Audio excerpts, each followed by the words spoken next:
Deirdre, Tug, and Mugwort, you and Gil, you all found yourselves downstairs, cornering what looks to be like Donovich's son, Doru, who is, as far as you have been told, a vampire and has been afflicted with this curse after a raid that he had recently gotten back from that had gone awry.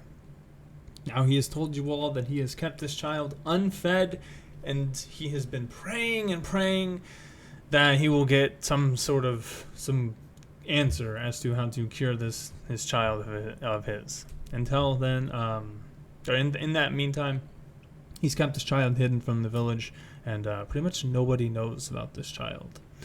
And Gil, if I recall, you said you wanted to hunter's mark him, and you wanted to take a shot at him. Yeah, I believe last time He I did did take take my 2 shots. Yeah, he did before we left. Oh yeah, I see him right there. Yeah, he did. He saved Deirdre from doing something real stupid. Tainted. Sorry. Jotun, can you roll me a... Initiative, yeah. Yes. Still open up the character sheet. I didn't think it was gonna be that quick, sorry. You're fine. Because I'm gonna... Right click and then initiative? Huh? I think you can do it that way? Yeah. Yep. I don't know. Yep. Okay. What is your dexterity? 0.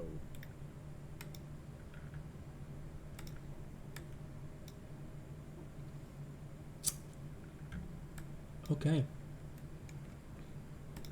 Alrighty. Okay. So, Gil, you take your 2 shots. You hit Doru right in the chest. And as you hit him, you hear this screech of pain. This is almost as if this is like the first time this child has ever been in, like, I guess, true pain. And he lets out this blood-curdling scream that you also can hear plain as day from below you, Jotun.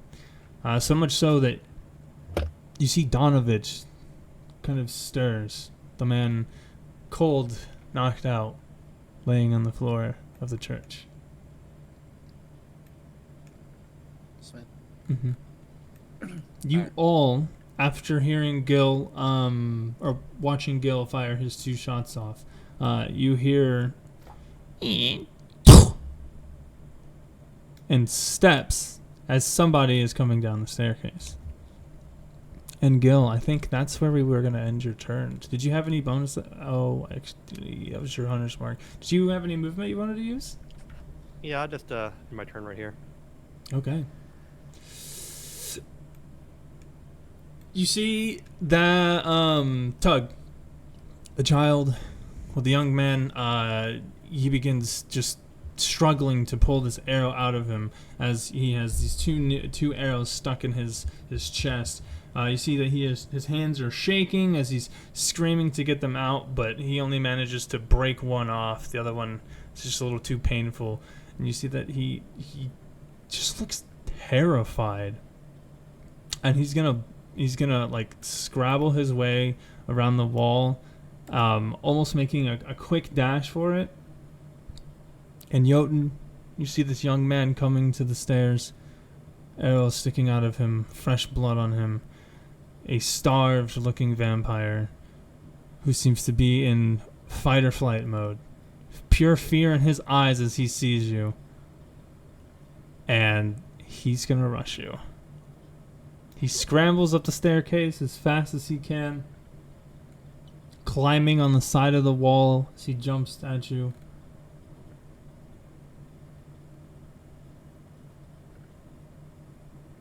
Okay, that's good. Does a 15 hit? Negative.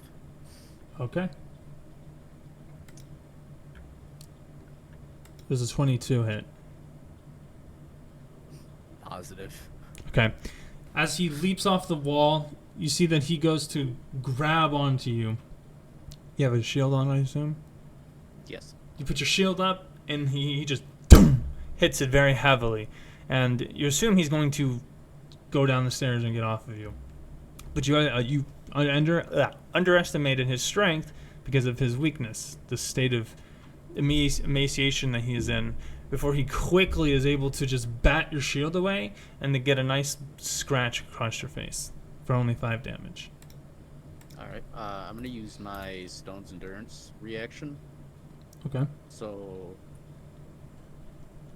What does it do? -8 of that damage. Bam. Okay. You take 0 damage. Completely negating the damage. As he goes to strike at you, yeah, your skin for just a moment hardens into a thick stone right at your chin as he goes to hit it. All he manages to do is get off a couple scrapes of cement, but that's about it before you see that he takes a step back, just trying to get away. And that will get you a opportunity attack, and that will also end his turn. I'm not gonna take the opportunity attack just because I don't know what the fuck is going on right now. I'm gonna say, be calm, child. I mean you no harm. What is going on? You want to kill me? You and your friends. You sent me down here. You trapped me. You're working with my father, I know it. I don't know your father. You just want to kill me. All of you. And you see he just begins hissing at you, baring his fangs.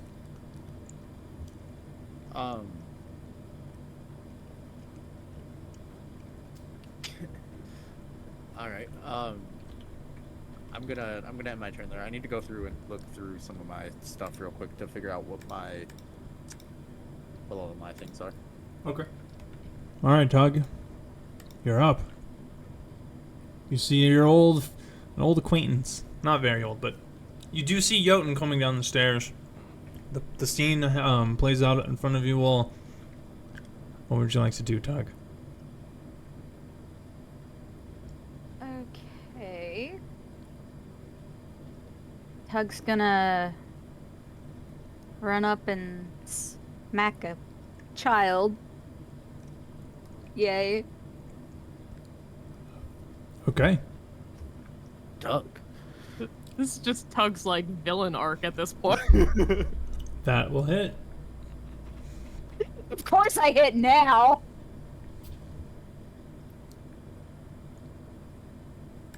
Alright. You walk up and you throw your great axe into his hand. As I say that, you run up to him and he hears you coming. You go to slam your great axe down and he puts his hand in front of it. You're just pushing really hard, that blade digging deeper and deeper into his hand before you pulled it back out. Sorry, I'm sorry. You can't say sorry, then attack me. You're trying to trick me. Hold on one second. Sammy, is the great axe your usual weapon, or is that a secondary? It's my usual. Then you should have Forge Blessing on right now. Did you take off that global? Oh, yeah, I forgot it. Oh, yeah, click that back on for. What's it do? Just +1 to my damage. Oh, okay. It makes her weapon magical while it's. Oh, okay. So it'd be a 6 instead of a 5. Is it a +1 or is it just magical? Or is it both? It's both. It turns it into a magical +1 weapon until I put it onto something. All right. Okay. Would you like to do anything else, Doug? Nope. Okay. Mug. What would you like to do? Watching the actions that would be playing out in front of her, she would have a very big moral dilemma. Not exactly sure of what to do. Mugwort is... she's actually gonna stand there. She's not gonna do anything. This feels wrong.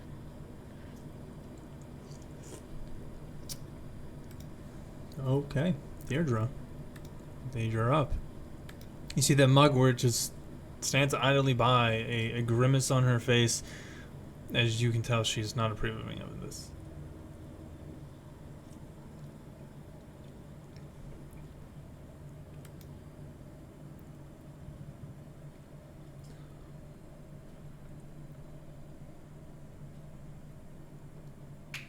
If you're saying something, we can't hear you. posted, The internet that- went poof. She needs a minute. Oh, okay. Oh, am I not in general? I'm not.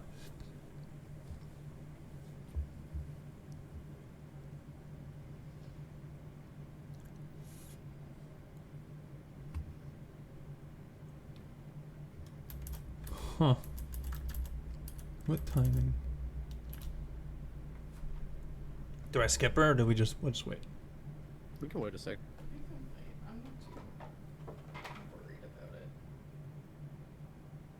I mean, it's not like I'm in a hurry to kill a kid after I've already eaten 2 kids' hearts. Facts.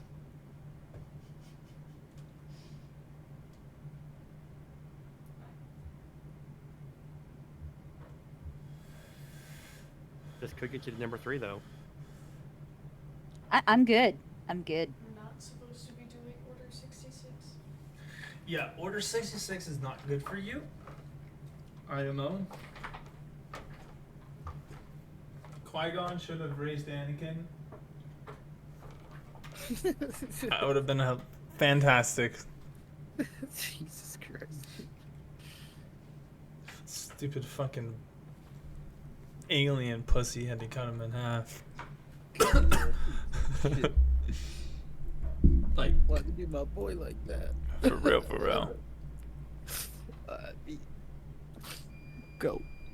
I mean, how the fuck do you look at Palpatine and go, yeah, no, this dude's cool? Dude, those fucking eyes, bro. Bro. Like, even before he turned into a bad, like, dark Palpatine. Come on now. It's like two pimples on a nutsack is what he looks like. Do it.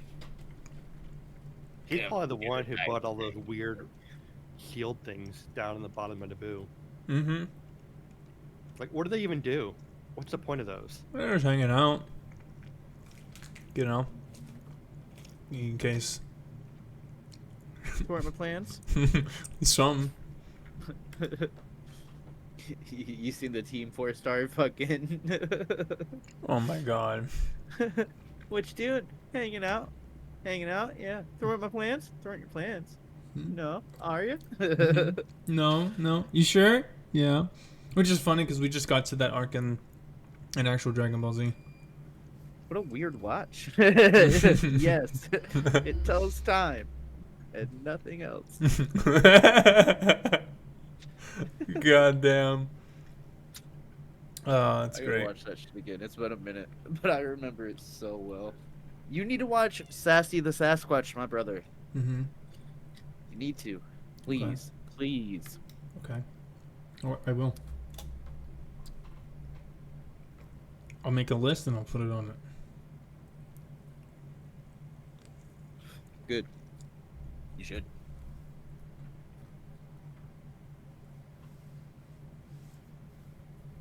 Making a list. Checking it twice.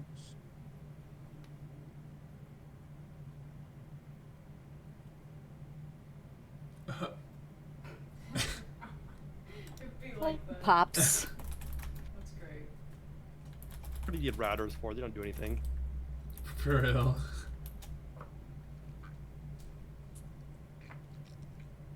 Routers do a lot.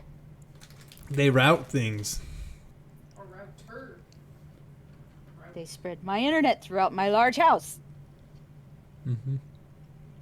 But at what cost? Too much. At no cost. Oh, really? Oh, you got free internet up there? That's amazing. That's wild, dude. I wish I had free fucking Wi-Fi. My father-in-law works for the cable company. Oh, of course. That's Oh my god, the 3 O's all at the same time is fantastic. Cable and internet. That's a privilege. And won't have cable. it My forever. god. God damn, I bet you have a home phone too. Hey! What? What do you mean, what?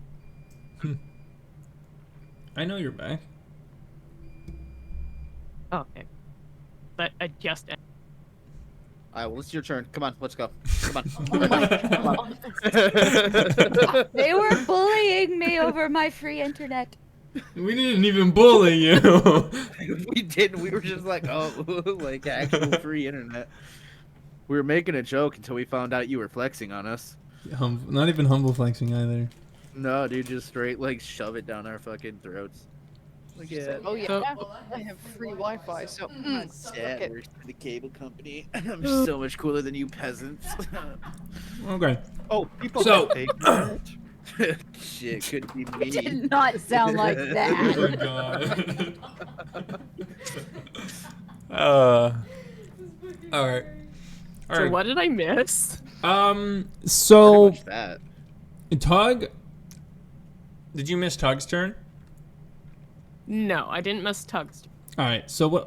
Essentially, Mugwort, she didn't move. In fact, she kind of like crosses her arms, a slight frown or a grimace on her face, and she kind of just sits back, and you can see that she purposely puts her head down as to avoid making any sort of eye contact or even having this scene of what's going on in her sight. You can tell this is not sitting well with her. And then I said, what would you do? WWJD.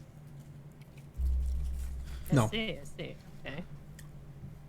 Well, Deirdre is gonna move so she can actually see what the fuck is going on. And she's kind of unsure what to do either. Right now, it's just going to be back up Tug, I guess, because he's, the most important one to her. Mm-hmm. Ouch. Have a shield. Okay. And just gonna hold a action until she kind of hold like a spell action. Oh wait, yes, because I was gonna do a cantrip. Until she kind of determines whether or not she actually wants to engage. Oh, what cantrip? This would be soul or Okay. Anything else? nope. That's my action and my bonus action. So holding my action for the All right, Gil. You're up. All right. Step over here. There he is. I'll Now, I pop will out an arrow say, again. he is about 2 or 3 feet. He does have half cover because of the railing. Because you Alright, gotta remember, he's well. on a staircase. Oh, he said, fuck it, I want the clearest shot. Yeah, of course. All Go way up right. here.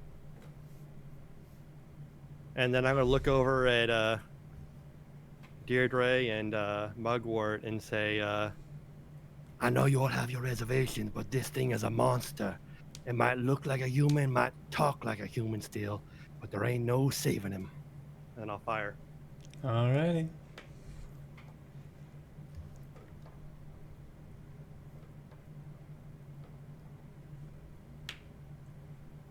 That'll hit. 24?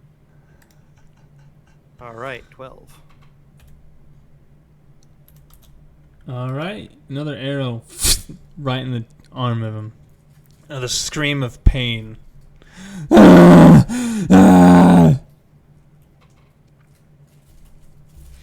Anything else? That's it. Alrighty. We go to Doru.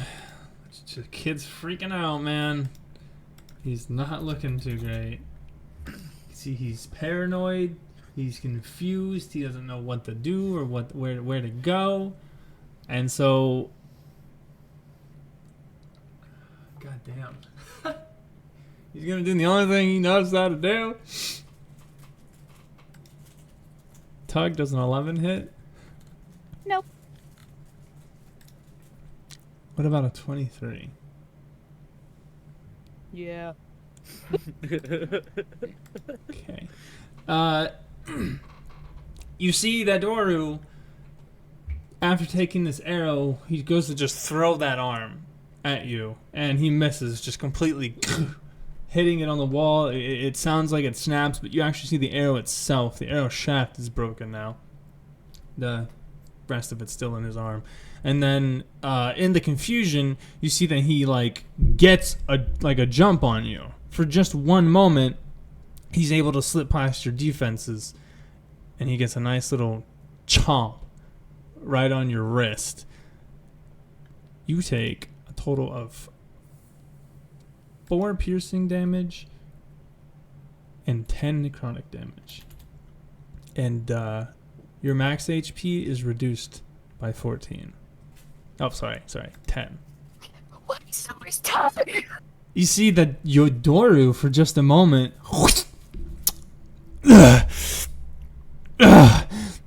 gets a taste of blood.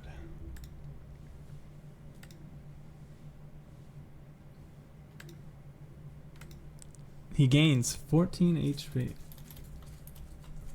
Oh, that's wrong. As you can see that his body begins to absorb the blood from Tug. You can tell he got a nice little bit. Like, this is the first time this man's ever had blood in his life. It's an extra child heart that heals him. Huh? The extra child heart makes it really good. I ate 2 kids and now kids eating me. That's a 3-for-1 combo. That's the cycle of life right there. And you can see that Doru's body kind of just pulses for a moment. You see the blood rushing through his veins, the life and the color coming back to him. The emaciated body is now... It's now ready to fight. It's now ready to fuck some shit up. And we go to you, Jotun.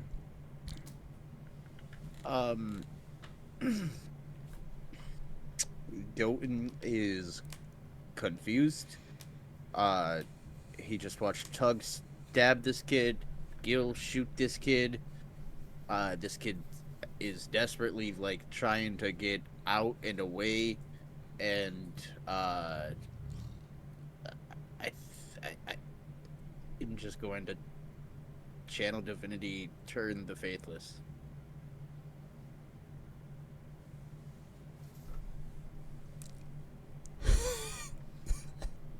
All right.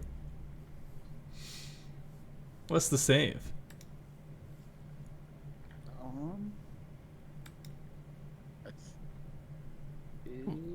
Save is 12.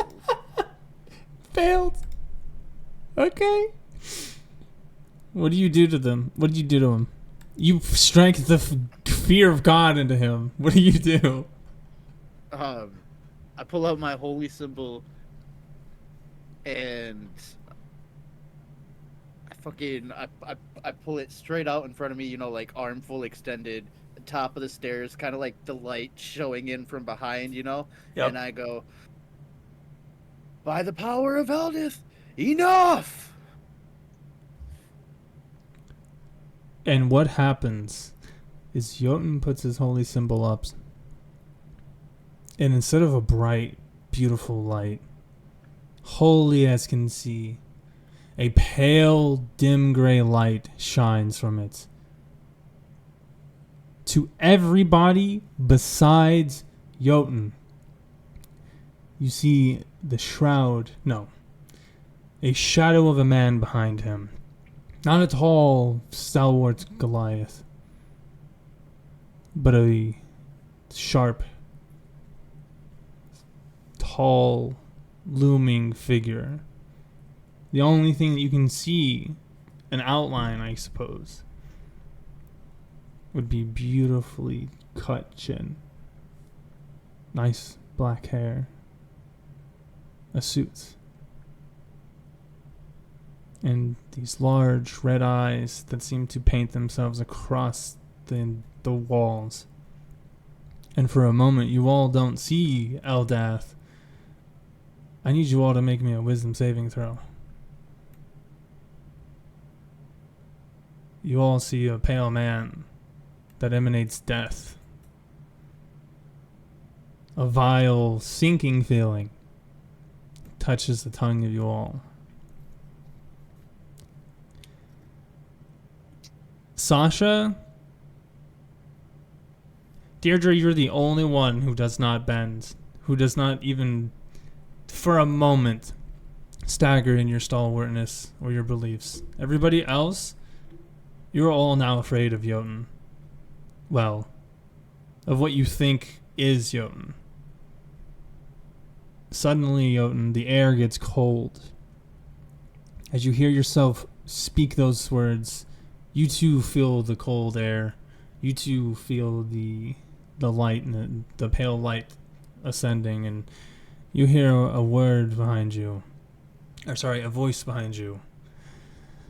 Your gods are not here, young one. But I shall be in their place. You may touch upon my power only once more. Stray aside from yourself, and I will cast you out. You are but a mote of life. Before you see yourself standing over Doru as he is cowering in pure fear like you are his nightmare.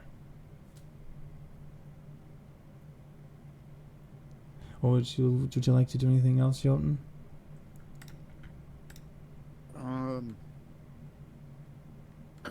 I'll take a step down the stairs. Okay. And that'll be it. Alright. Everybody understands what the fear status is, correct? Or Yeah. frightened status? Okay. Yeah. Because Tug, you're up first.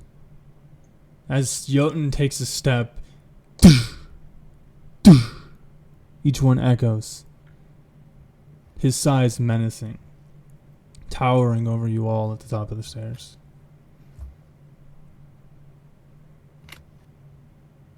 Tug, you want to do something. Your body is urging you to move.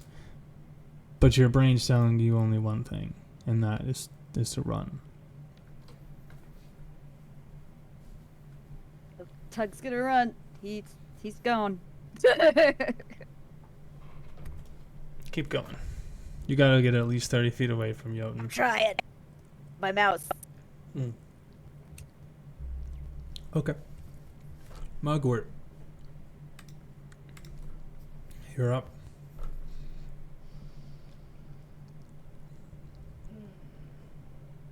You're not sure if you should be worried for Doru or yourself more. If somebody as big as Tog would run, you're not feeling too good about this. Oh yeah. Mugwort, like as a person, she would probably immediately dip out of there and go like back over here. Alright, Deirdre. You feel the tension in the air. And I just want to clarify. I saw the same thing. I just didn't get feared. Like, he still looks menacing to me. Correct. Well, I will say he doesn't look menacing, but you do see what everybody else sees. Just to you, it's not imposing. Okay. But it definitely looks wrong to her. Mm-hmm. That shadow is still cast upon the wall.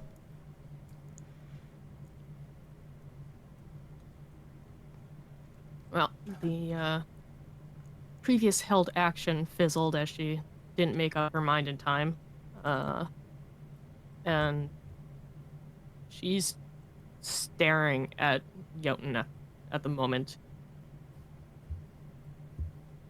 I don't think she really knows what to do here, but she will step closer, get to about there, and staring up at him. You roll me Ask, yes. Can you roll me an intelligence check real quick? Check, not a save, right? Mm-hmm. And then what were you gonna say? She was going to ask him if it's still him there. It's still me. What is going on? You don't exactly look like yourself. Yeah, Jotun. You hear that voice? She says those words to you. And you turn around and that shadowy figure on the wall is coming from you.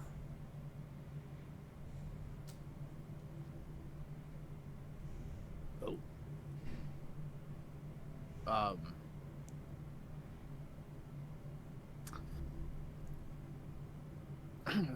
There's something evil. There's definitely something evil going on. I'm going to figure it out. Don't worry. Don't worry. It'll be okay. Oh, how the I have no idea. Okay. your arrow keys to move apparently. All right, Deirdre. She's gonna like point at Jotun with her hammer and say, I just need to ask one thing. Where the fuck were you when we went down to the basement? 'Cause you're suddenly here now. And there's obviously something wrong with you. I can't tell you. I was in the fog, and then I was sleeping, I think, and then I was in the fog, and then I was outside of this church here, and it's a lot, but I promise I am me. Which, I mean, you don't know that because you don't know me well, but I'm a good person. Just eyeing you suspiciously.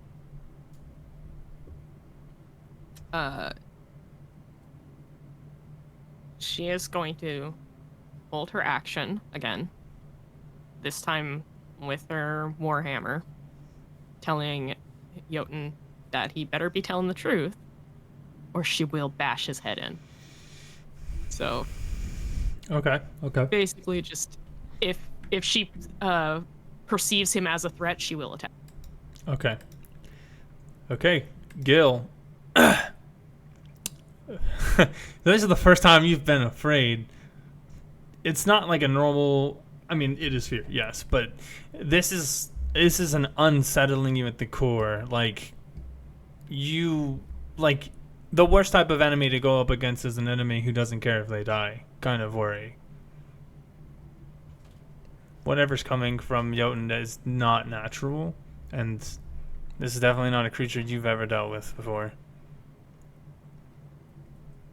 So, am I just under the effects of normal fear? Or am I also under the effects of this turn effect? This turn the. No, just his. Well, I mean, yes, is all I'm gonna say. You are frightened from Jotun. You are correct. Well, I guess I mean like, am I forced to dash? Is what I'm asking. Not dash, but you are forced to get 30 feet away when you are frightened. And you are not allowed to attack either. So not normal fear then. Oh, yeah, no, you're right.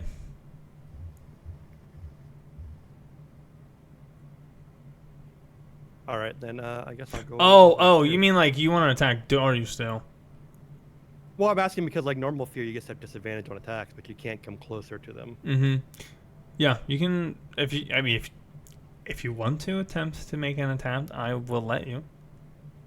Well, I was thinking he'd just back away, but he'd also hold an attack. Okay. Do you have any specific thing to trigger the reaction? Basically, if the vampire starts trying to bite or scratch again, he's gonna try to loose an arrow on him. Okay. But I will also back up as well because somewhere where at least he can see though. So probably like here. Yeah.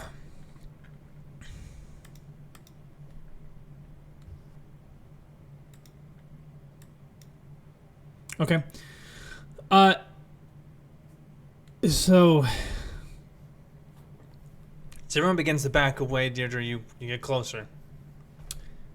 Jotun, you see that as you descend the stairs, Doru sits a little bit hunched over, kind of still recuperating from the fact that he just drank blood for the first time. And you see as he turns around, the little blood that he did have on him from Tug is just gone. He drank all of it. And he turns and he... Is this what it's like? This is different. You've got to let me leave. My father must pay for what he's done to me.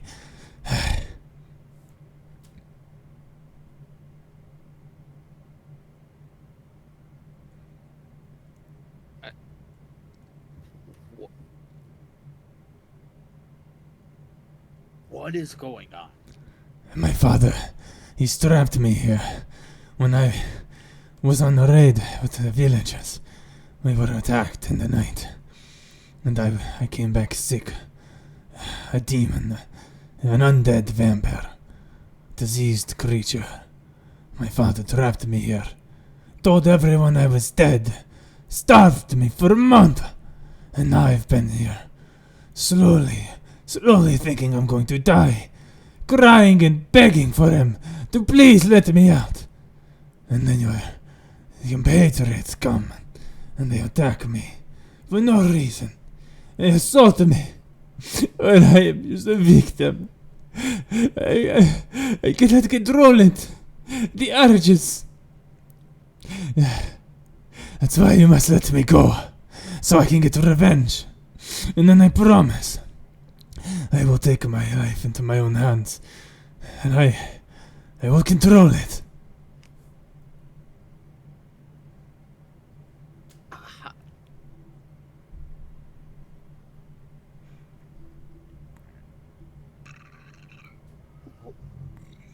What's your name?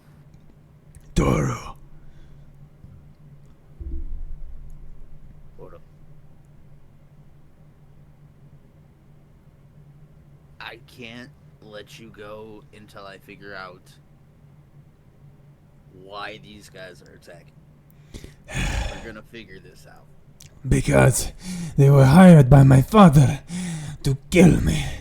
Vampires are seen as creatures of... You've got that twisted, buddy. No, I don't. I am defenseless. You came down here for no reason other than to kill me. It was my father's doing, and I know Wasn't it. your father who sent? If it was, you do it of your own volition.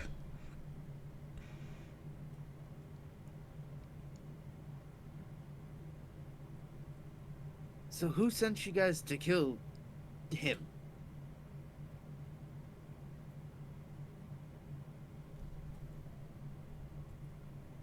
I'm trying to remember their. It was a lady. We were told to Eastmark's kill sister. vampire from lady. I mean, Gil knows Yeah, he's not I going can't to remember say her her name out in front of the vampire.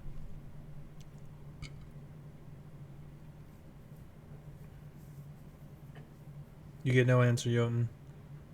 Alright. Alright, roll me an athletics check, Mr. Jotun.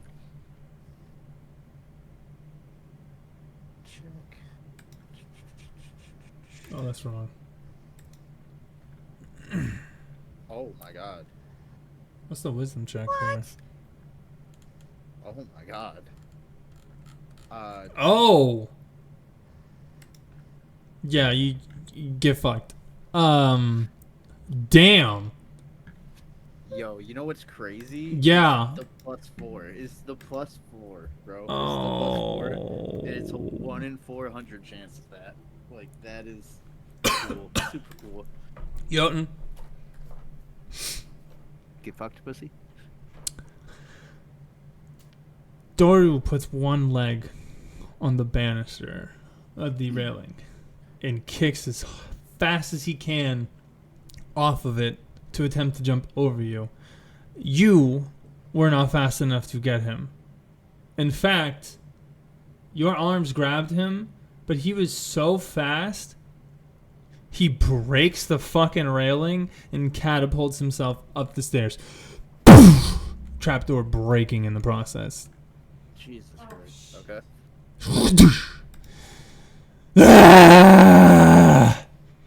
A scream could be heard Wasn't echoing. he also frightened? Yes, don't worry about it. He's got to run. What do you think he's gonna do? Fight? No, he's not gonna fight. He's shit. You're up, Jotun. In fact, that's the end of combat.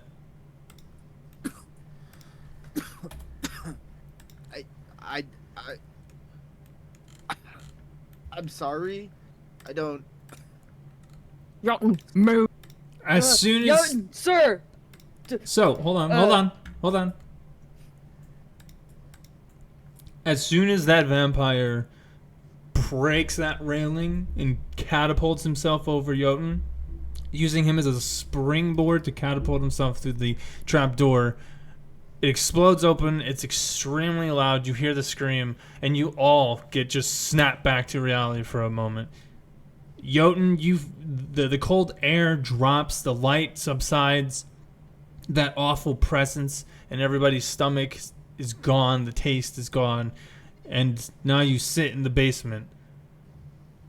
One more crash could be heard after you heard the roar, and since then it's been silence.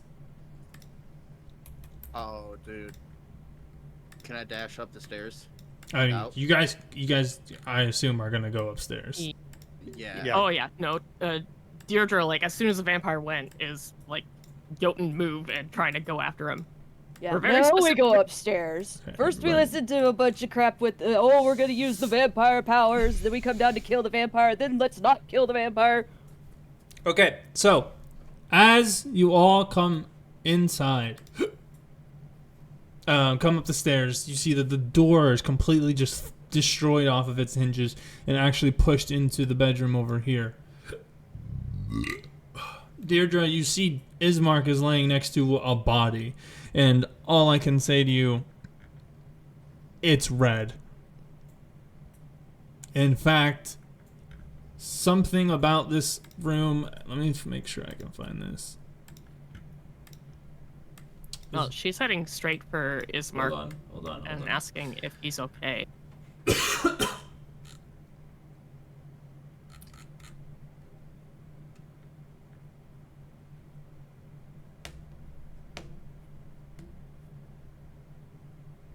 Okay. All right. So coming up to Ismark, you can see that he sits next to the body, but it's almost immediate. You all run up to him, and you can see that he is kneeling down, and Donovich's body has a candelabra shoved through his throat, and you can see multiple rips and tears on his stomach, his chest, his legs, his arms. One of his legs is like destroyed at the kneecap, just completely just blown the fuck up, and he is just faintly just spitting up blood slowly as you all come into this grim scene. You see Ismark completely unscathed. He turns to you. What have you done? What did you just unleash into this world? Not me. Can I see a trail This guy anywhere? has- Yes. The wall here, there's a giant fucking hole in it. The bell that was once hanging above was thrown out of the church. Which wall? Can I put on those? Can I put on those glasses that we got? If you have them. I don't know who got them and who didn't. Other than that, you don't see anybody else. I do not have those glasses. I don't know who was given the glasses. I thought we don't give think you the anybody- glasses. I mean the eyes of minute seeing, because those aren't glasses. Those are contact lenses, basically. No, they are glasses. They are literally glasses. Oh. Yeah, they're magically enhanced glasses. Oh, I could have sworn those were the The ones that are like crystal lenses. No, they're glasses. Eyes of minute seeing. These crystal lenses fit over the eye. Okay, that's what they're pretty much glasses. He described them as glasses. Okay. Yeah, I mean, like they're a type of glasses. You know. I don't know. Why are we worried about glasses? I don't know. Sure, we'll say you have them on. Can I start following and seeing if there's a trail that I can follow? I rethink that because that's not how we ask questions. That's also not how you tell me what you're trying to do or what you are doing. Okay. I would like to look at the bell, figure out, like, the hold on. Well, the bell's outside. He threw it through the wall. But there would be overall clues and something that could tell me, like, where he would be heading in a Oh, so you want to direction. investigate? Yes, that's what I want. Then roll an investigation check. Oh, I have a cheat sheet. Never mind. You can roll again because you have the glasses on. This dude got fucked up. There's no sign of where his son is. Like I said, hole in the wall is all you got. I have hunter's mark still on him. Can I do a survival check to try to track him? Yes. All right. It's a 19. Do you have any magical means of tracking? Just the spell itself. Your best guess is that it went north. Your assumption was based off of the type of creature it was, the state that he was in. This is a creature who's probably leaving. He's going to go find some place that is far away from here, and most people probably won't know it, so it's probably a personal location to him. It'd probably take you a couple days, but if you tried, you could probably spend the next couple days searching the perimeter around Barovia and attempt to try and find his tracks if you wanted to. Jotun, your divine sense, everything around you feels off. Like, everything has a noxious odor. Everything feels awful. In fact, you can't tell, like, you can't even feel the goodness inside of your own heart.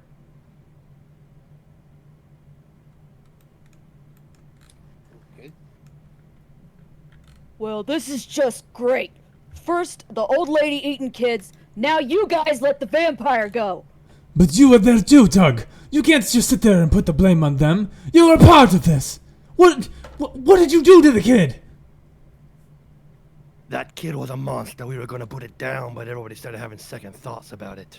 You knew we were gonna kill the kid. Yeah, I'm very well aware that you were going to handle it accordingly. Nobody said that you were going to kill it. Are you not a cleric? Or do you not have a paladin? Are you not holy men? I'm pretty sure kill was in our order. In your order? Nobody ever ordered you to kill him. We told you to make sure that there was a funeral guaranteed. He was the one that's told you about... Well, actually, you were the ones who told me that you interrogated him about his son. I thought you had prior business to this.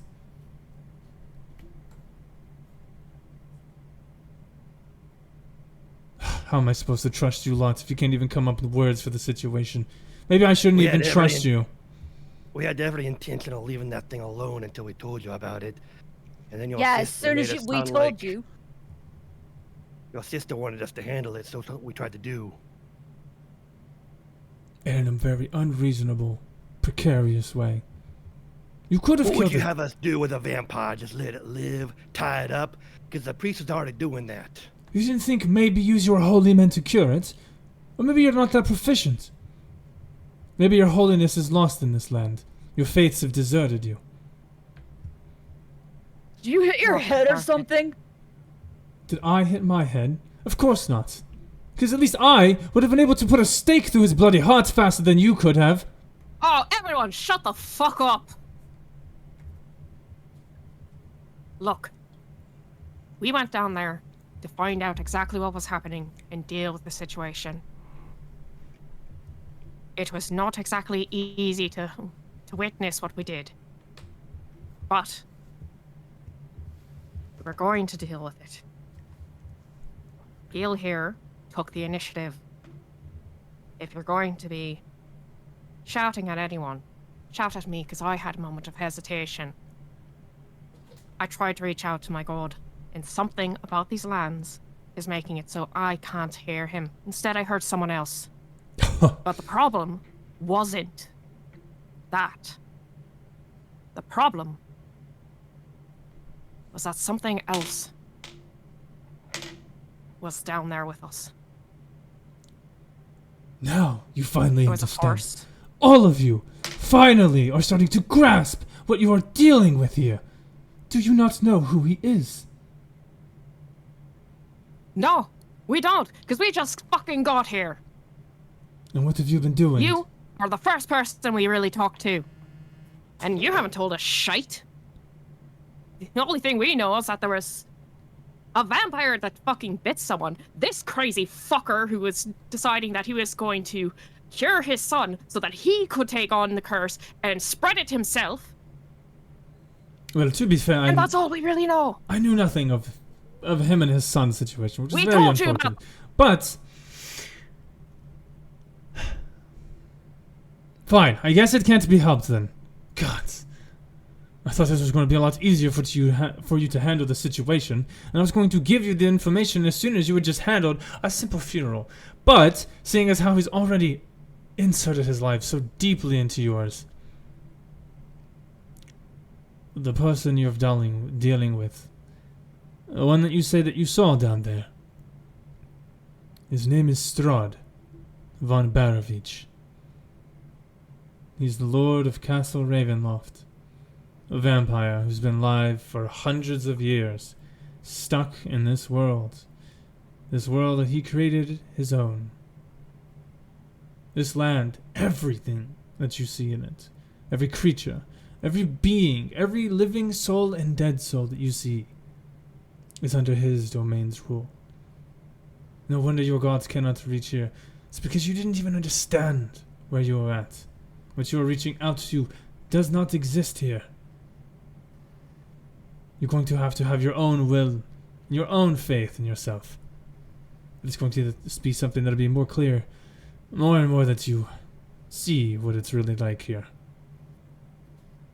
You see that he grabs, he kneels down next to Donovich and he grabs that really fucked up book that Jotun, you're now getting a glance at. And this book looks like a bunch of different types of human skin stitched together to make a binding of a book.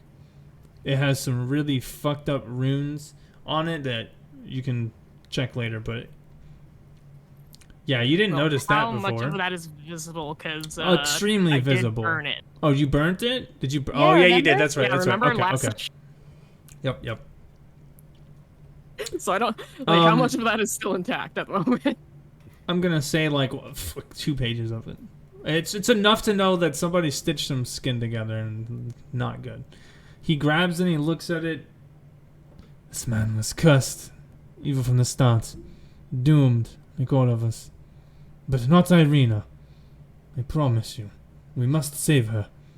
If we do that, she can bring back light to this world. We could finally find a way to defeat him.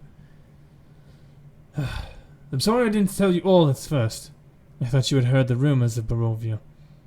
It's not very often we get outsiders. We never even fucking knew this place existed. At least I didn't.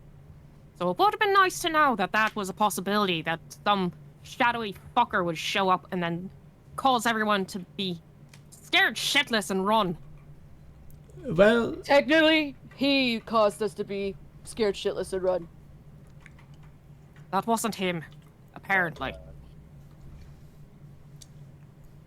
I didn't know that was what was going to happen. Usually I do that and, you know, my god kind of comes, like, helps and but you're tainted. things are good. You've entered into this world. Wait, how do you know my real name? What? You're tainted, as in your god doesn't. Anyway, but you're a tainted one. You're a paladin that serves no gods here. You're a paladin that has to serve the light itself. And that is what's going to make everything 10 times worse. This Strahd seems to pick when he's going to intervene. He doesn't always step in when you're using your holy powers. I noticed he didn't intervene when Deirdre used it against those shadows that were munching on Tug here. Shadows? Okay, Before then. we met you, we were in the this old house. Got trapped in there Dust for a while. house. Had to You look went down into the that way. cursed old thing. Yeah, We it did. was, We killed an undead beholder in the basement. I'm sorry. yeah, that. You what? There was We killed it. cultists, there were shadows, undead cultists, I guess, and an undead fucking beholder. Huh. And Killed some it. really nice mahogany. Fantastic mahogany. Really nice cedar as well.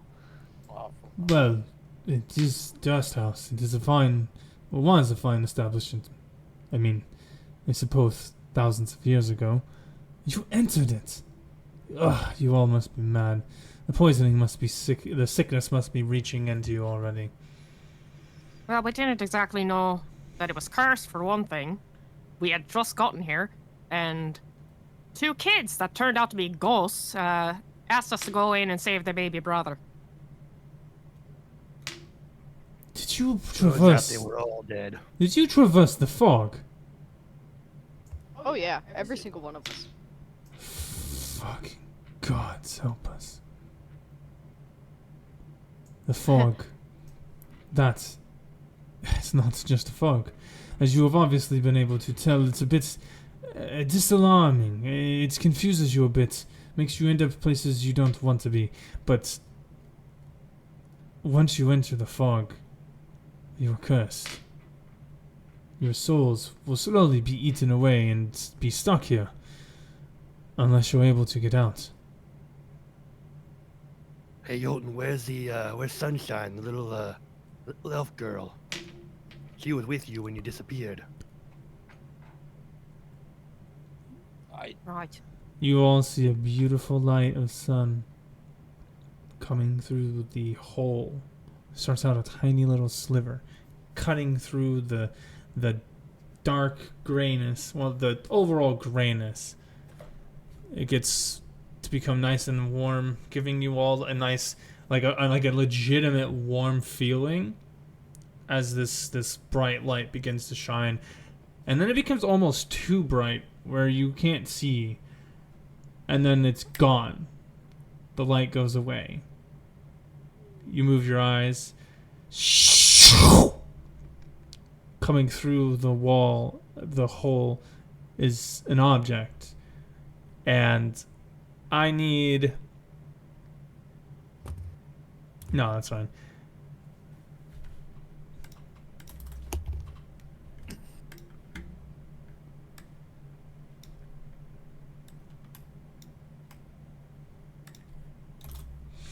You will all see Alara's body come crashing through the hole in the wall. Just almost perfectly on cue when that sunlight disappears. As soon as you ask that question, her body smacks the altar, bouncing off of it. You hear a loud before she then tumbles between you all, her body mangled, twisted. Various parts of her body have cuts and scrapes in them. You can see various stab wounds at different locations. I'll do it again. I'm just kidding.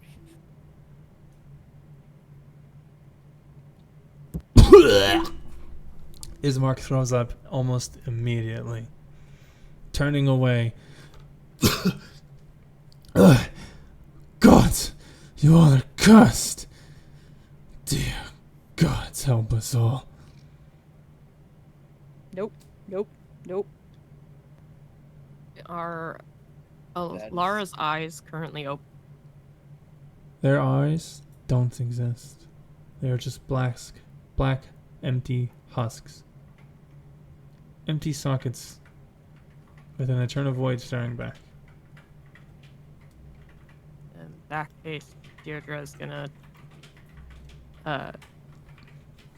kneel down, take any piece of cloth that she can, and drape it over Lara's face. Okay.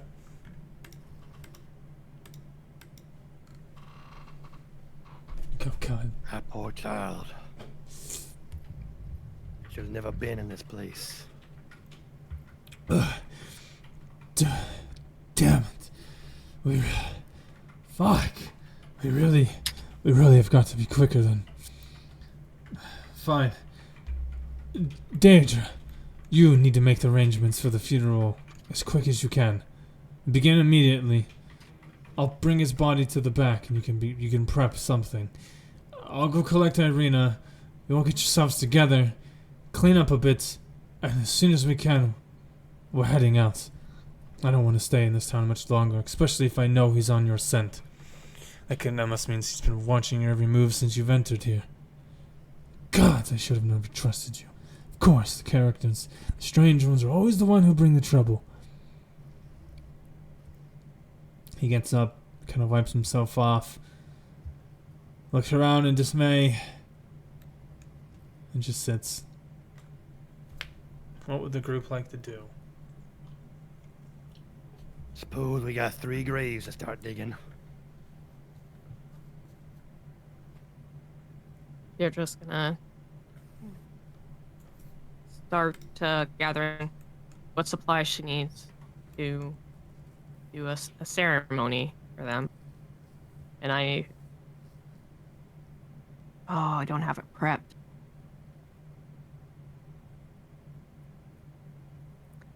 Is there any way that she would be able to meditate to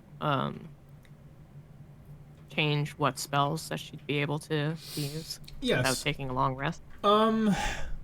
Cast it as a ritual spell. It is a ritual spell. Oh, fuck. Then cast it as... Ritual cast it. Take the elongated time to not take a spell slot, or even have to move your slot, or move your spells. Do you know what I mean? Okay. So I don't need to have it prepared. No. is So, what you're saying. yes, ritual spells, any spell can be cast as a ritual, which is essentially like the quote-unquote full version of, casting the spell, which is drawing everything, getting all the materials, doing the somatic and verbal commands. That is like what a true like ritual is. So it's really weird whenever there are like quote-unquote ritual spells, because they defined rituals and ritual spells as 2 different things, and it doesn't make any fucking sense. So I tell people, you can just cast a spell as a ritual, and I'll either make it 10 minutes if it costs it's either going to be a minute, 10 minutes, or an hour to cast. What is the normal casting time of yours? Oh, instant? Okay. Casting time is 1 hour. 1 hour? Mhm. So I will make you take 2 hours. So, oh yeah, I'll make you take 2 hours, and this will give everybody a chance to get a short rest at least. Nobody really got hurt, except for Jotun. Nobody got hurt. Nobody got hurt. That's just Tug's default state. Yeah, you're at 22 HP. Your health is still kind of cut short. Don't you take me back in there. You took me back outside. Okay, fair enough. No. I can lay on hands before we take that rest, right? To lay on hands, who? Talk. Can you? You can't. Her HP was cut down because of the effect that the vampire's bite had on her. So until she takes a long rest, she is missing 10 HP. Tug also does not want to be touched right now. So We'll find a shovel and start since digging. Yeah, you guys are gonna take the entire time to go ahead and do the ceremony. Sorry to cut you off, but I will cut it down to just an hour. So I'm just to make sure that everybody's doing something. And this this is kind of a down moment, so we all can just take a second to just relax, because getting this together is fairly quick. You guys go out in the back, and obviously you find a place to put these graves, which she had in a note exactly how she wanted it. Very simple casket burying, but she did say she wanted you to set her father's casket on fire and then bury it, which I'm gonna make the poor people do it, so don't worry. You guys get to do the fun, cool ceremony part. What I wanted to say though is because funeral rite for the spell is you touch one corpse. She's going to be doing this a few times, and we'll do their father first, so to make sure he's like their entire deal thing with them is satisfied. We'll go to Alara next, and if she has time, she'll do cursed fucker. Okay. Purely because she doesn't want him to come back as undead, if that's possible. Okay. So,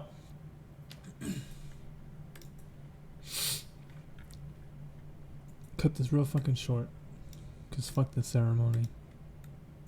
It's so much more involved, way much more involved than it needs to be. So, you all then begin making preparations for the ceremony. Half of the group goes to go get supplies from a general store nearby. You were given a list to get from Irina. You all go to collect those, and as you are gathering these things, you get a better glimpse of the world or the town that you are in. Barovia is a pretty fucking desolate town. In fact, the mercantile that you went to is the only mercantile in town, and his prices are jacked the fuck up, specifically because if he doesn't sell things at an extremely high price, he doesn't know if he's ever going to make money. He said that you guys are the first people to come and visit him that's been new in the last 15 years of his life. Are you kidding me? Is your vision turned on? Oh, you're not on the page. I'm sorry.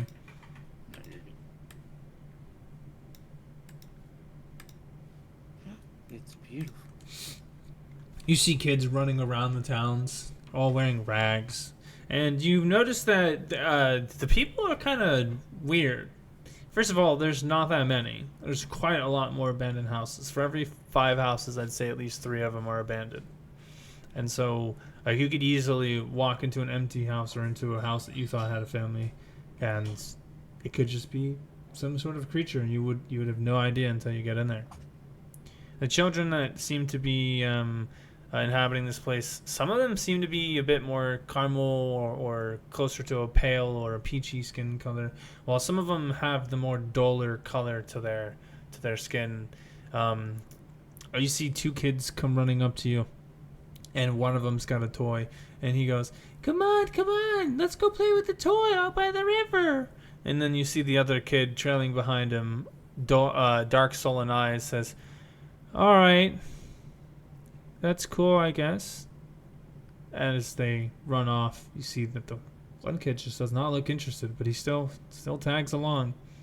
You see kids playing with all kinds of misshapen and old toys. Like, these toys have been around for hundreds of years. Dolls missing limbs, wooden toys that are splintered and cracked.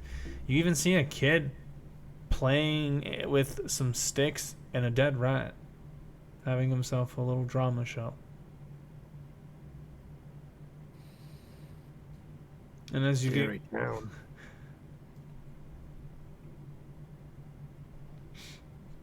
And as you walk around a bit more, getting a glimpse of things, you also notice there have been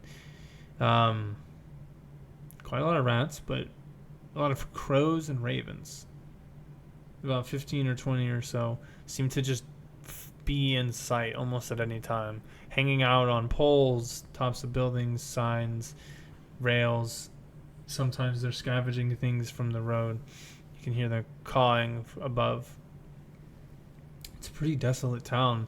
In fact, this is a bit emptier than what most of you are expecting. Even a small town feels a bit more alive than this.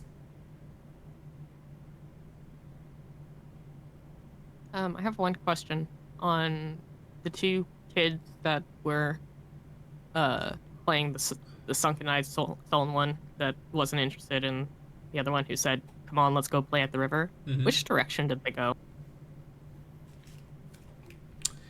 They went. They went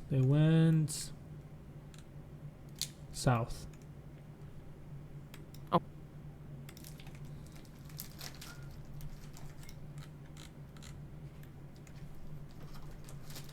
Any other questions? The only other question I have is, you'd said that we had already gotten to the general store, or that we were heading there. I said that one of you had gone to go pick up the supplies for the ceremony. So like half the group left to go get supplies for the ceremony. Irina had given you guys a list of all the supplies that she would need for the ceremony. Okay. Because Deirdre would like to go with whoever else is going there, and while she's there, see if they have any bottles or vials that she can buy.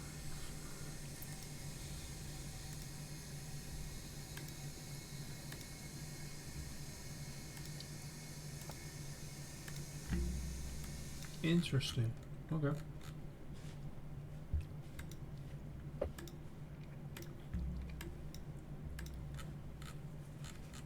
Okay. This is Beldrat's Mercantile. So, let's see.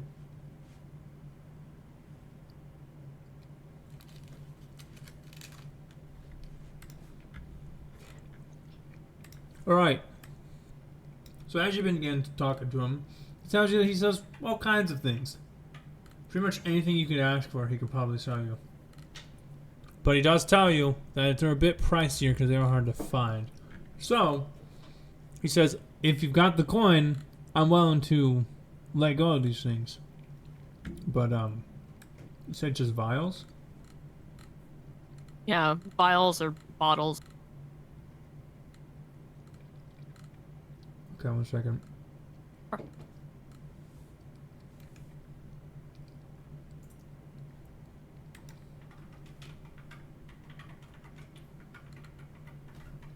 Okay. He tells you that he does indeed have glass. But the only thing he has is glass bottles. He doesn't have any vials, as he doesn't sell potions. In fact, he doesn't remember the last time he's even seen a potion. But he will sell you an empty bottle, or with water, your choice. But this man, he's the kind of man that's a man. You know what I mean? Oh yeah, a very manly man. Yeah, kind of. So you can see that this man, he's a little bit shorter and stockier than most people. Got a little chub going on, but for the most part, he's got a nice mustache and goatee. He wears a bit of a nice suit. He tries to keep his hair all nice and combed back with a little like bowler hat on top. But you can tell that there's some flaws. It doesn't always fit in the right places. It doesn't look to be the nicest quality. There might be some patches of different colors of black here and there. But for the most part, he looks like your sleazy Italian salesman who is just like a couple classes higher than most. And as you come in, he says, "Oh, hello there, my friends. What can I do for you? I see you got a note from great friend Irina. I take it and I set you up very well. Now, you say you want a bottle. I could get you any kind of bottle. But you see, I've got some of the best kind of bottles that you could even ask for. You see, these are very hard in resistance, very difficult to break. Ding ding. You see, if you drop these off building, I promise, it always I really survives. don't give a shit about that. I just need some sort of bottle, so. Oh, Don't care if oh it's no! Somebody seems to be in a bit of a hurry. Come now, don't you want to stay and get comfortable? Maybe see the sights a bit before you lose your coin. She just stares at him with the most, like, not impatient, but just, I don't have the patience for this kind of. Okay. Alright, You want my alright. coin or not? Of course, of course. That will be 20 gold, please.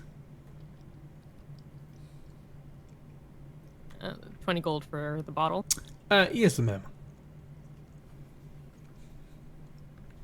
Is this the unbreakable bottle that he's trying to shill? Of course, ma'am. I promise you it is unbreakable. Watch, I even show you. And you see that he, like, throws in the air, it flips, ding, ding, ding, ding, ding, and it falls on the ground. There's a problem. I kind of need them to break. Okay, I could probably find you one that break. 1 second. You see that he goes to the back of his little shop, he comes back out, and he's got a big tray of bottles that he comes over with. And puts them on the table. Here you go, I bring you 25 bottles. All for you. You said you want them breakable. I promise these are the most breakable bottles of all time. Only made from the cheapest of quality of glass.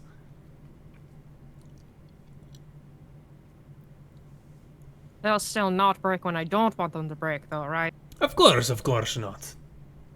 Now, I do want you to keep in mind, normal price is it's about 20 gold per bottle, but you said you do not want the breakable one, or the unbreakable, so I give you the breakable, but at the mere cost of only about 7 gold per bottle. And I sell you 25. Is discount.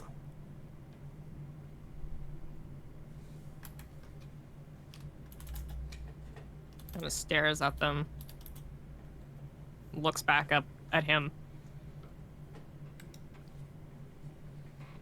I'm gonna lay it down for you real quick. Of why I want these. See, I'm a cleric. And there's certain undead creatures running around. Certain undead creatures that are a bit weaker to the holy side of things, especially holy water.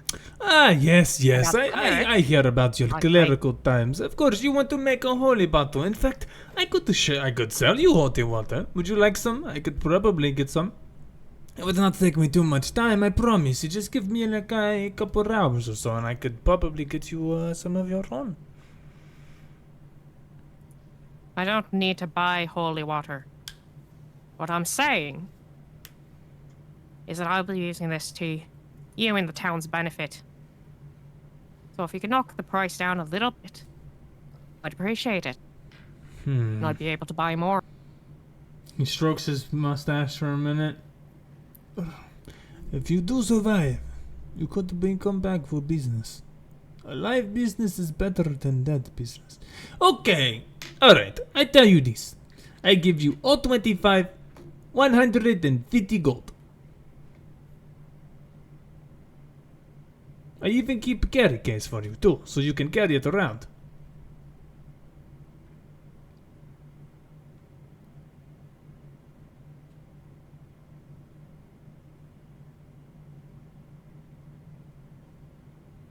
You know what? Fuck it. She'll do. Oh, wonderful! Very good, very good. Periwinkle, please, bring checkbook so we can make it accounting and the process. You see that he puts it down, and then this very large, I want to say maybe 18-year-old human walks in, and he is the same skin color as his uncle, but he is corn-fed big. and he has on what looks to be like a pair of overalls, a rough linen shirt with a jacket on top, some nice dirty brown and black overalls. You can see that his hair is a short cut, little mullet going on in the back. But just his sheer size, you can see his muscles are like fucking pythons for no reason. He looks maybe 6 foot tall, but he is built like a fucking barn house made out of bricks. He just grabs the bottles with one hand. He puts them inside of a essentially a glorified trash bag. It's just some fabric, so the way that it doesn't quote unquote break. And then you see his uncle comes back out with a ledger and some pieces of paper, and he has you sign a small little waiver that says that he's not responsible for any damages incurred, and you are not subject to get a refund if you damage it. Anything that happens with this property is on you, and he cannot be held responsible in any way, shape, or form. And you will also sign an NDA that you will not disclose his name unless you are given explicit permission.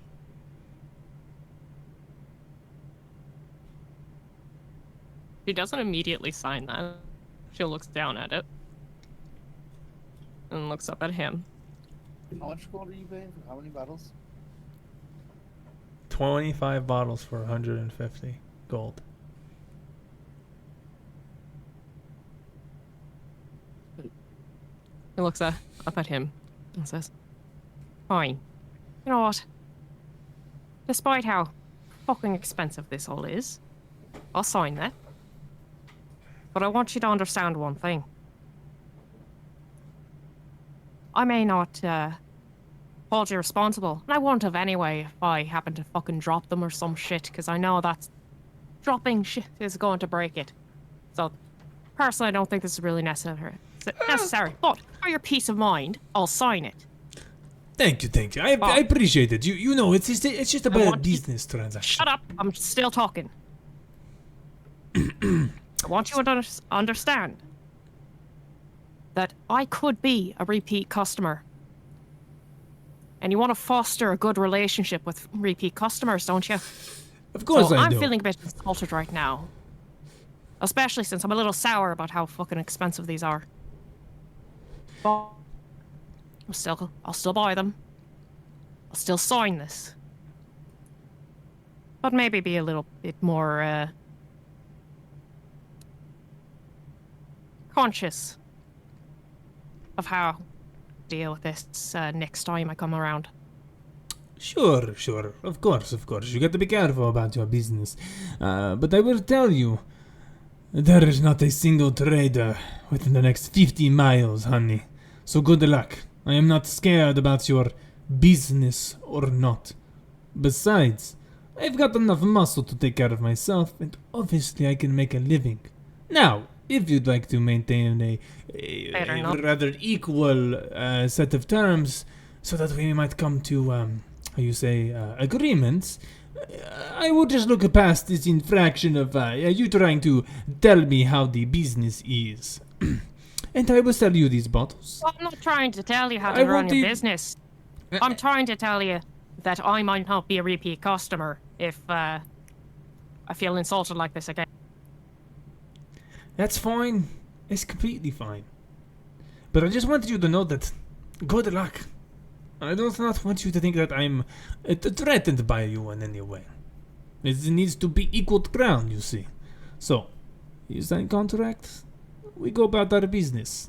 You come back and maybe I take your money again. Now, Periwinkle, make sure that she is escorted out very nicely, please. And you see that the big tumbly nephew comes over and he goes, "Alright, time to go now, lady. Uncle says it's time to go by." How about you wait 2 fucking seconds so I can sign the contract and then I'll go? Hey, don't worry about the contract. Just go. I'll make you take word on it. Okay. That's fine enough then. Oh, but wait. Here, take this with you. He hands you a little silver needle.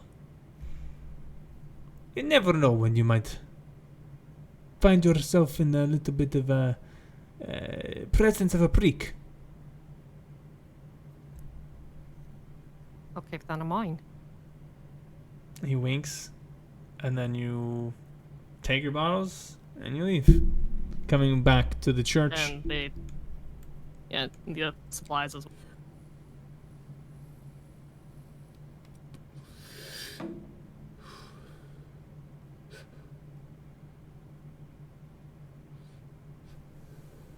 Once she comes back in, you'll look up and say, what are the bottles for? I'm gonna be making holy water from now on. Good idea. All right. Okay. And so you guys spend the next hour to an hour and a half setting up for the ceremony. The church is pretty fucked, so it's going to be a standing ceremony that will take place in the back, as you all don't want to set foot back into that fucking church. And you all gather for it. Not very many people from the town, but a bit more than you were expecting. An easy 40 to 50 different people show up. Different shapes, sizes. Either they're gray or they have a warm tone to them. All three of the bodies lie in their caskets, all in their holes, with trying to think of what it's called. I can't even think of what it's called. Fire starting shit. What's that called? Fires? No, I'm talking about like Oh, yeah. the like scrap kindling. Yes, kindling on top of their coffins whenever everyone is ready to begin the ceremony. You can see that Irina and Ismark are both in tow, both wearing black clothing. At this time, you guys are estimating it's probably close to about 8 o'clock at night. The sun is now gone. The only thing that remains is the moon, which currently the moon, I don't believe, is visible. But I could be wrong. Let me check.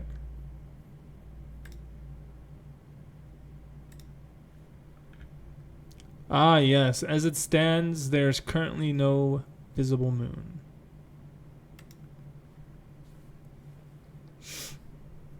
And so Ismark says her words, talking about how she grew up here with him and how much of a part of the family she felt, and they talked about all the various things that she learned growing up, and makes remarks about the family and how she felt part of their family even though she knew she wasn't. That she knew she could trust Ismark and his father with her own life, and she's happy to be a part of this family, even if it means being in this world. Welcome back. Irina questions what happened to Donovich, but at the sight of a third grave, the extra two graves, she's visibly confused. But in the moments of the sadness, she just could not bring herself to ask what was going on or who these people were. She knows very little about what happened to Donovich, and I'm sure you guys will let her know, but this is not the time. You see a moment, Mugwort feels the need to display some of the few times you guys had with Alara. The last image being her gnarled body.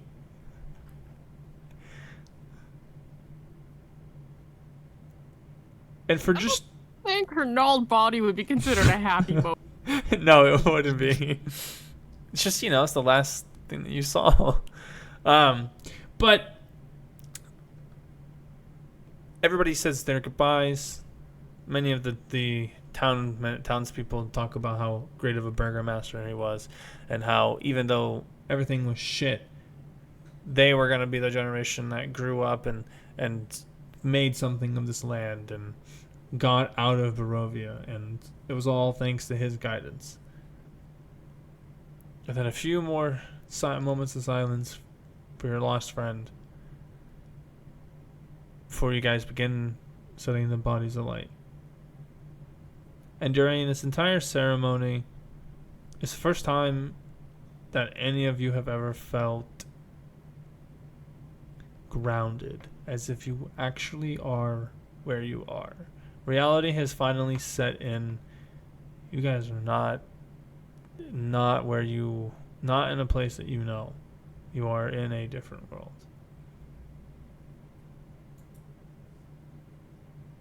And so as the ceremony begins to end, the bodies become buried.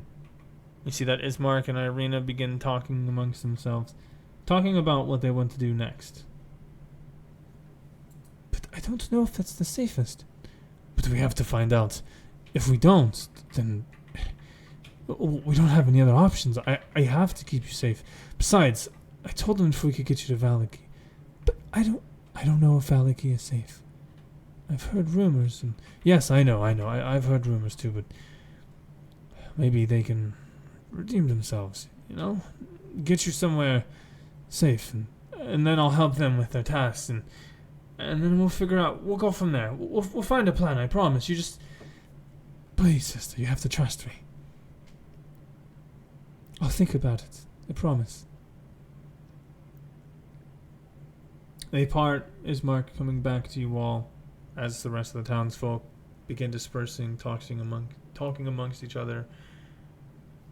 Well, Irina's a little worried about the travel, but she was wondering if you all would be willing to go scouting, spend a few days venturing, get a lay of the lands, find out where you're at. At least do that before we start venturing out into a world you've never been in. She said give you all 3 days. 3 days to go out wherever you want and come back. We assume that if you don't come back, then you're either dead or lost. But on the 3rd day, we will be leaving, so please, make it back. And before you do leave, of course, you're probably going to be exhausted. You've all have probably had a long day having to deal with everything that you've dealt with, so if you'd like, I could probably find us an abandoned place to take homage.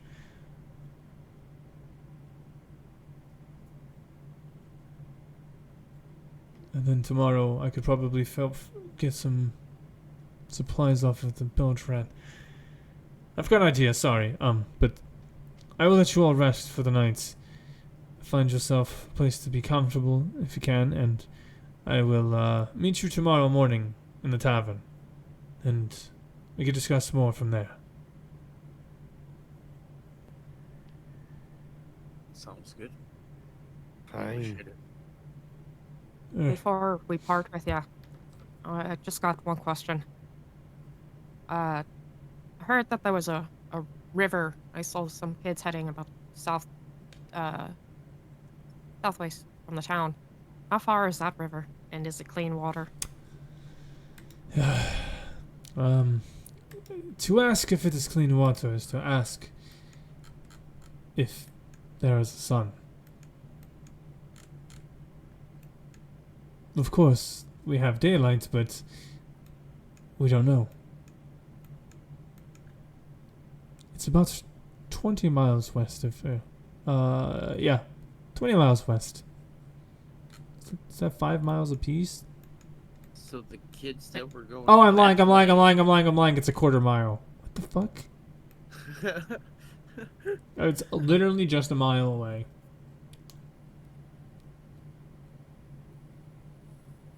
Wait, is it south or west? It is southwest. Oh, okay. Yes, you're talking about the Ivlis River. What about it? Well, I heard some kids say they were going down that way. I wanted to just ask if it was clean water or if it was safe down there. I could not tell you. I don't really peruse the river very often. It is simply just something that cuts across the landscape, and you tend to travel past it versus staying. It should be, well, fresh enough. Although I would recommend boiling it first. Fair enough.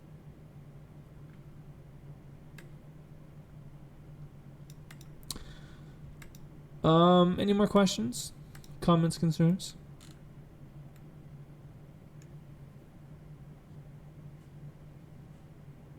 Not that I have. Okay. I have a question for the group.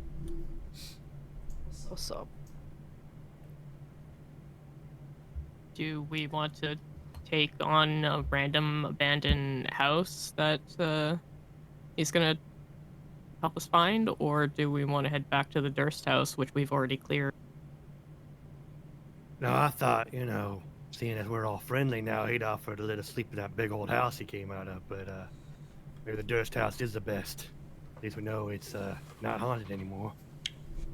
It's more access Can't to. do the same about the rest. Oh, I don't even have access to that house. That's Irina's, maiden family's house. I was trying to say this outside of earshot. Gotta stop lurking around people when they're trying to have private conversations. Well, I mean, to be fair, I am standing only a few feet away, and he didn't say I couldn't be a part of the conversation. Yeah, I'll- Deirdre wasn't I'll trying just- to hide it at all. She was just speaking to. It's Alright. fine, Gil. If that's how you feel. I could just see you all tomorrow in the tavern. All right, All right, so, let's walk away and we can talk. bye. And he just walks away. I hope you have a good night. I hope you have a good night. You too, Jotun. Yo, and You too, sir. thank you. All right, he's gone. Fuck that guy. Fuck that guy. What would you guys like to do? Alright, I like him. great people. I'm gonna go to his house. Fuck You these can go to guys. his house These guys then. are assholes. Yeah, you can go live with him, see how they like it. Yeah, go stay with him, and I hope his beds are made of mahogany. That's Here, Right. wild. fall from my cheek. So what are you guys doing? Are you guys gonna go find an abandoned house? Oh, we're going back to the Ah. Durst house. Head back that way. But with him gone and the group alone, Deirdre is gonna tell the others that she would like to go down to the river, especially since she was gonna wait till morning, since it's kind of late. But with him saying that he doesn't really know if the river is safe, doesn't go down there, etc. Kind of worried about those kids, to be honest. Did we see them at the funeral? Nope. Did you? You don't recall. Nope. Okay. Like the kids weren't familiar enough. When I tell you that they both looked just like any other kid, yeah, you don't know. All right. Listen, I understand your concern, but last time we went chasing after children out of the kindness of our heart, I ended up on top of an altar and we had to kill a giant floating eyeball or I was gonna die. So I'd rather not be around kids right now. All right. Fine. I still need to get to that river because I'm going to try and arm us with holy water as much as I can. And we're Can't gonna we need find a water for well that. or something? Wells are stagnant. I'd actually trust a running river more than a well. I mean, you don't actually drink the holy water, right? I mean, if it's got bacteria in it, when you throw it at a beast, maybe you'll give it an infection too. Or you could just boil the hell out of it. Or you could just purify it. Get it? Cause it's holy water. That's a knee slapper. I think the boil the hell out of it was better. Top tier. Okay. We gotta decide what we're gonna do for 3 days. I don't know why they want us to go wandering around the countryside. Especially if we're in danger of being killed by this fog the same way Alara was. I think it's just, yeah, two birds with one stone thing. First, we get more lay of the land so that we're not as blindsided by everything. And since apparently we're being watched, it gets us away from them and a little out of harm's way for them.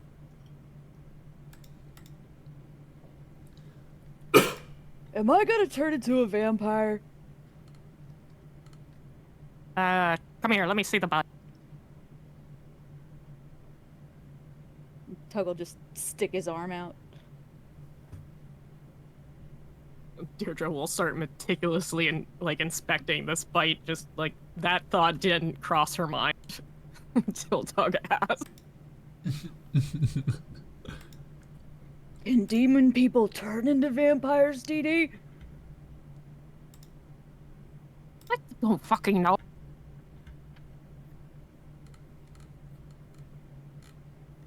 So what would you guys like to do? We would like to put a stake through Tug's heart just to be safe. Which one? I've got a bag full. Dear Lord. All of them. You didn't bury them? We had the whole graveyard thing. You were gonna bury them. I forgot. Oh no. Oh, I wouldn't have wanted to bury please. the hearts in front of all those people anyway. That's Thanks. a private Yeah. thing. Yeah. Oh, No, God, she would have just like guys. tossed them on the fire or something. I still got a bag of hearts. Oh, we need to get rid of this bag of hearts, you guys. We can't just be traveling with a bag of I'm not hearts. the only one with a bag of hearts, okay? Gil at least has 2. I mean, it ain't yet been established if my pastries have turned to hearts yet. Let's I've- just get back to the Durst house. Deirdre, Then we can those check. or sorry, Tug, those are rotten hearts. Yo, you need to look in your bag. I ain't gonna look at that bag. Then We're give me getting your back bag. I'll to the look at it house first. myself. Fine, you can have it. I give him the bag of pastries. Oh no. Tug, don't open it here. Let's get back to the house. So Curious. we're out of the way. What if they're really Take pastries? 5 fucking minutes, Tug. All right, as you guys go begin to look for a house, they are pastries. What? Hey, Jotun, would you like a pastry? I wouldn't trust those. It's because we're at this house. It's because we're at this house. I'm okay. Hold the pastry and walk away from the house down the street. Go. You guys Go. are actually going back to Durst house? Seriously? Well, that's a question I was posing to the group, and I don't think anyone answered yes or no to it. Is there a nice tree somewhere that I could sleep in? I just want to solve the heart problem. All of the trees are pretty much half dead. Damn. Alright, so that's a no. So, like, are a lot of the houses just abandoned then? Because Yeah, like I said, so out of 5 houses, 3 of them are abandoned. Wow. Let's just pick one. It's like the opposite housing crisis. I don't know. It's free real estate. We should all just get our own houses. You guys gonna go shopping? No. I Are like you this sure house you want to idea. do that? Don't go over there. Whatever you do, whenever he says that, that's not a good idea. That's a bad place. How about this house right here? Looks nice.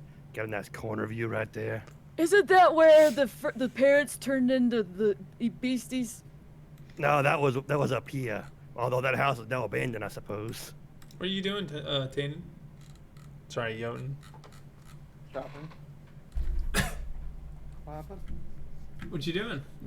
What is the decision that we are coming to? I guess for house shopping right now. Let's just go into a house so I can figure out the pastry. Gotta find a real estate agent. It's like 9 o'clock at night. Nobody's around. Just kick a door in. You guys still did hear sobbing. Yeah, but also the sobbing came from that crazy lady who stabbed the last person who asked her what was wrong, so... Well, you know. How about we grab a house near the tavern? Yeah? Tavern Yeah. is this big building here. Yeah, we'll grab a house near that tavern, I suppose. We're gonna meet him in the morning, and a little bit more insulated in the middle of town. You want to go to the big house? No. They said, Jotun knows. are you sure? Very sure. So you guys? Are you sure, Jotun? No, I'll go. I'm going with them. Okay, I'm just making sure. I'm just making sure. I just figured we were finding a house near the thing Mm-hmm. for going right to it. So,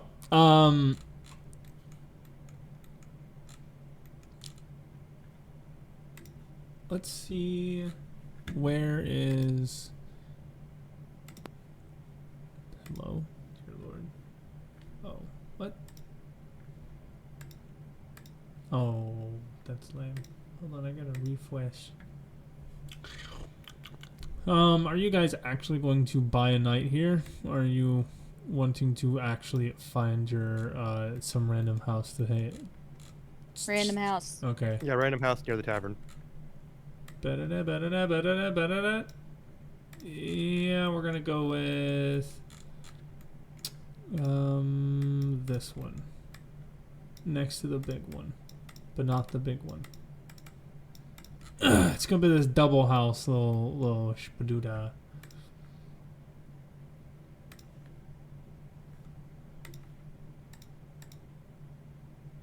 What the what a frigging. Oh, that's the wrong one. Alright. So you walk into an empty house. There are holes in like every about 5 to 6 feet there's a small hole. Looks like shit has been thrown in and out of this building. Not like it's like just from old age, like somebody kind of fucked this house up. A little decrepit. The stairs creak when you guys walk up the porch. The front door is just hanging on the fucking hinges. Just one hinge. The other one just completely gone. And it's the top one that's gone too. So it's just like sprawled the fuck out. And as you walk in, you hit a cobweb. Little baby spiders can be seen running and hiding. The fucking web is huge as shit and annoying. But for the most part, the house is empty. There's holes in the walls like people have been punching them, throwing shit through them. Parts of the ceiling is falling. It's a shithole. But it's empty. Ain't a fucking soul in here. All right. This where we're resting? I'd say we should still keep watches either way. Agreed. How are you gonna handle that? It'll take quite a long time for you guys to, well, you know, get everybody full rest. Make sure you're all rested and alerted.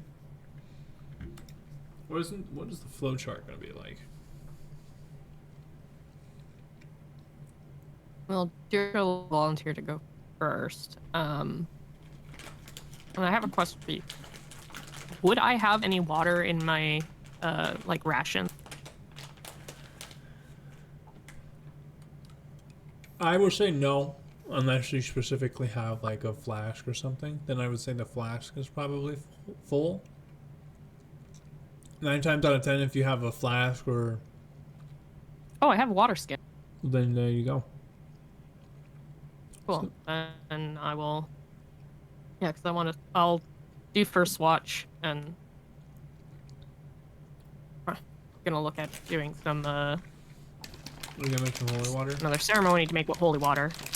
Roll me a religion check.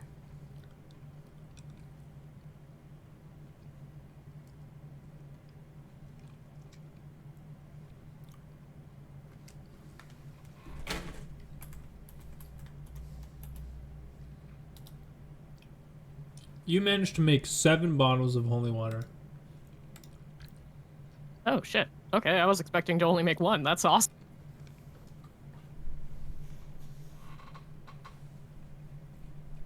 You had a lot more, but you also realized you got fucking scammed. Yeah, these are only half bottles. Yeah. Like, they're not even a full bottle size. The thickness of the glass that stops it from breaking also means that it holds less water.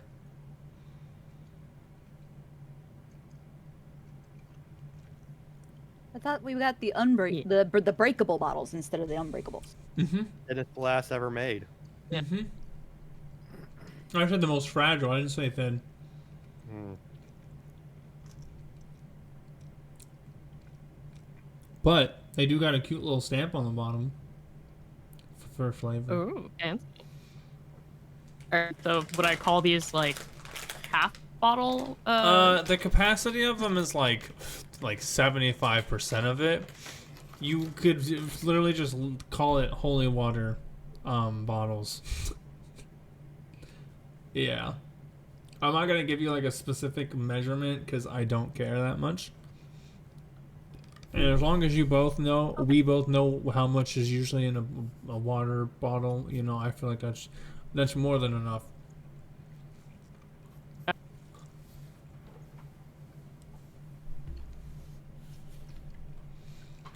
Excuse me, guys. I know we need to sleep and everything, but is nobody gonna pay attention to the fact that this is a pastry in my hand right now? Don't eat it. How is it a pastry? They probably don't transform until someone eats one of them.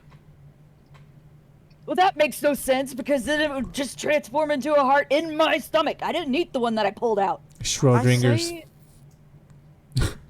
Schrodinger's dessert. just get rid of the pastries and the hearts. Just get rid of both of them. It's not a good idea to have either of them.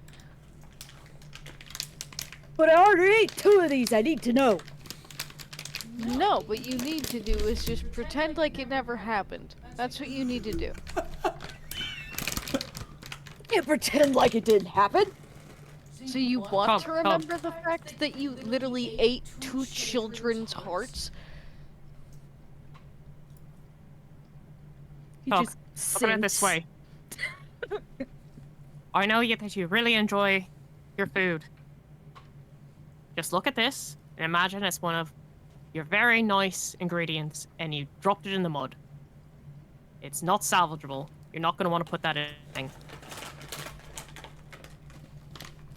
Not even with a wash. No, It's not like- even with the wash. It's worse than anchovies on pizza. All right.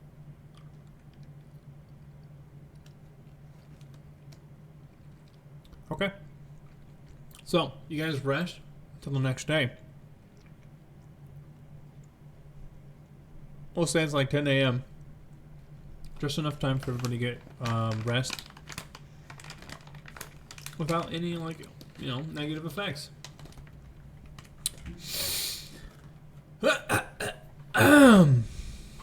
Tug, you get your full HP back, by the way. And as we begin our next day, I'm going to bring you onto the map of Barovia. Or the world map.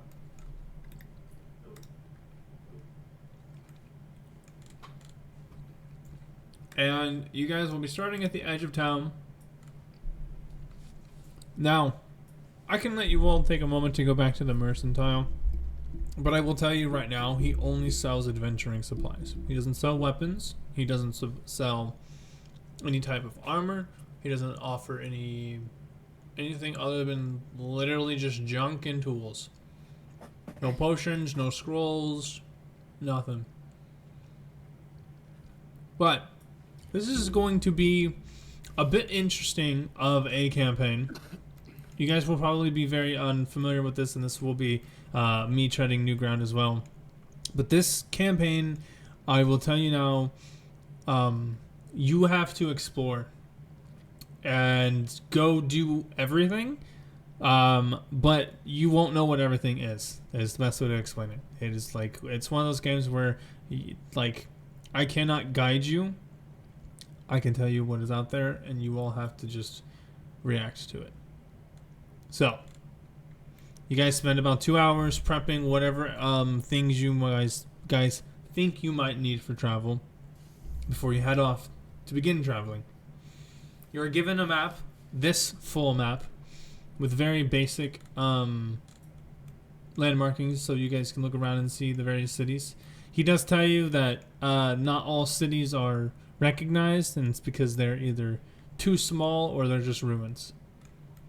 But he says, realistically, as long as you stay away from Castle Ravenloft, which is this beautiful, beautiful thing, for the most part, you should be fine.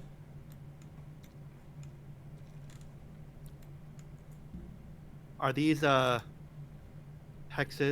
accurate as far as like mileage goes? 0.3. Let's see. Yes, it is. Because it's not actually 0.3, it's supposed to be 0.25. But yes, these are accurate. Alright. Okay, so you all start in the village of Barovia, at the edge. Hanging around, schmanging around, doing your own things. Well, having your own thoughts.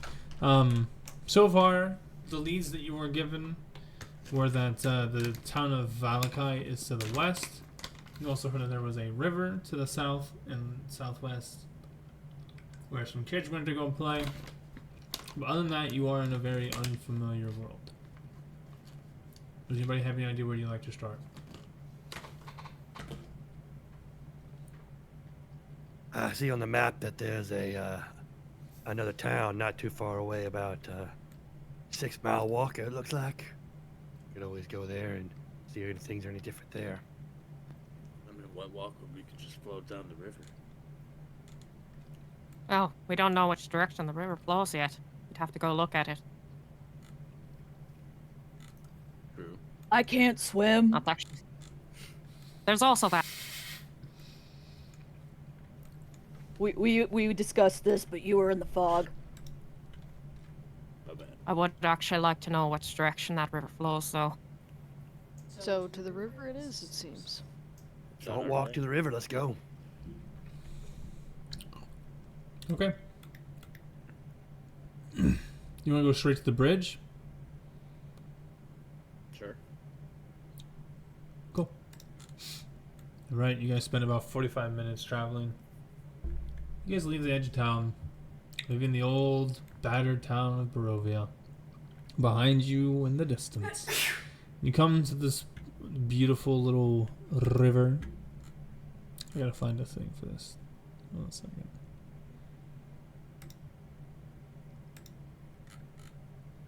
Oh, that's not it. Where? That's not it. What the friggity frick? Oh, there it is. Okay. What was this? Ooh. Everybody gets a bottle of holy water.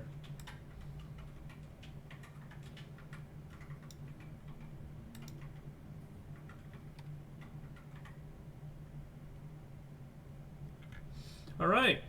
As you go all get closer, you see that the river is roughly about 50 feet wide. It flows as clear as a blue winter sky through the valley.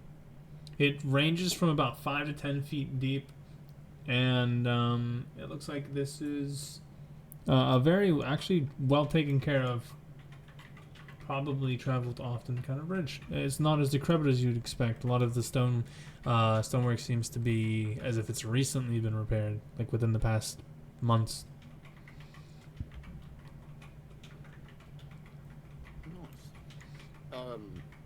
Which way is the water flowing? The water is flowing this way to the right. Down. Yep, heading southern. I jump in and I swim up current. Alrighty. You died. GG. I'm just kidding. Oh, so let's all read that. Oh, Huh? What happened? welcome back. What happened? Somebody I- dropped. I don't. Okay. Someone dropped out and came back in. No idea. Oh well. Anyway, so when we find out what direction it's going, Deirdre is going to make a comment that she was kind of afraid of that.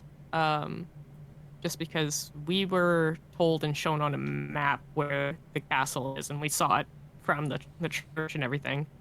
But we also know that there's another town over this way that we were shown on the map.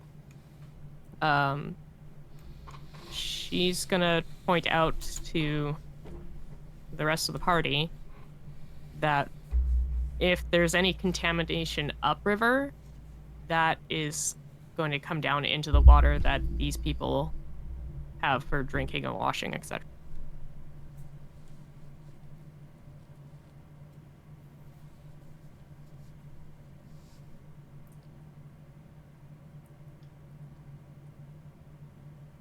Okay. Would you like to do anything else here? We could follow the river up. If we Let's do do that, that. we're gonna be walking through the woods. Let's do that. I feel like we're going to be walking through the woods like anyway, so at least with the river right next to us, we'll be able to know where we're going. Fair enough.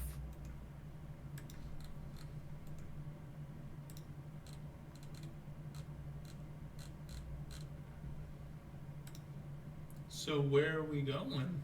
What's the path you guys would like to take? I think we're going up to this village here, but we're gonna like hug the river the entire way. That's what they're wanting to do. Correct. You can hug the river. Well, if we're going for that village, we're gonna have to cross the bridge and then hug the river. Right. So we're going to the village, but we're following the river. Dee Dee, we're really not gonna hug the river, are we? No, it's an expression, pup. 'Cause- Don't worry. 'cause I'm pretty sure we'll get wet, and I can't swim. The river doesn't have arms to hug with anyway. Okay. But it does have a mouth. I don't think you can hug with a mouth. Okay, I heard logs float.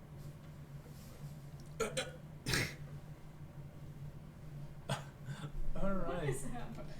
So, you guys are gonna go across here, hit your 1 mile mark, and then you want to stick to the woods here. Like, are we just like straight up hugging the fucking river? Yeah. Yeah, we're just kind of following it. Okay. Can everybody roll me a perception check?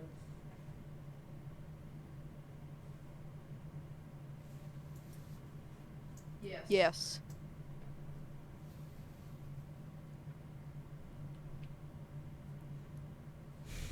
Oh no. You catch the son of death We on have the air. balance. As you all begin your way through the forest, deciding to take the path less traveled, quite literally, you catch the scent of fresh death in the air. And this leads you to what looks to be like a human corpse, half buried in underbrush about 15 feet from the road. The young man seems to be a commoner.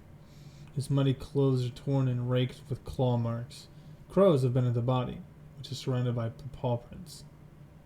This man's obviously been dead for days. He holds a crumpled envelope in one hand. I'll take that envelope.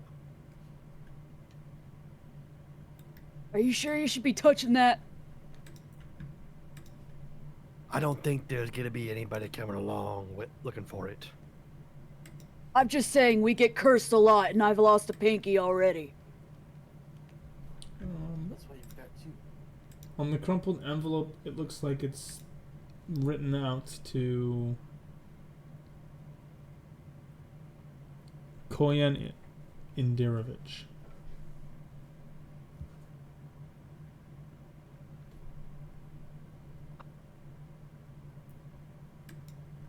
Would you like to read the note? Does it look like this person was? I guess there was any way to figure out which direction this person was walking when they got attacked. No. Roll me a survival check. All right. 12. There's too many wolf paw prints. In fact, there's about like 20 different wolf tracks, like separate wolf tracks, just all conglomerated around this man's body. Well, I got two thoughts here. The first thought is, whoever this letter was addressed to might not take kindly to us opening it. We might want to deliver it. My second observation is that there are wolves in this area, and I don't feel like maybe going to these woods is the best idea. Especially when we got a road we can follow instead. We're already kind of halfway there, though, aren't we? I mean, we could just take the path to the town. It wouldn't be hard to follow the path back.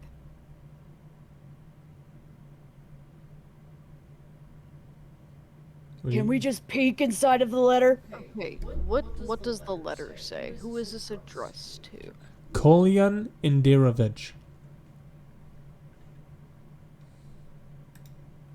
Can I make any kind of check to see if I recognize that name or not? Yes, that is Irina's father's name, the burgomaster of Barovia. The note says, "Hail thee of might and valor. I, the burgomaster of Barovia, send you honor with despair. That's my note. My adopted daughter, the fair Irina Kolyana, has been these past nights bitten by a vampire. For over 400 years, this creature has drained the lifeblood of my people. Now my dear Irina languishes and dies from an unholy wound caused by this vile beast. He has become too powerful to conquer.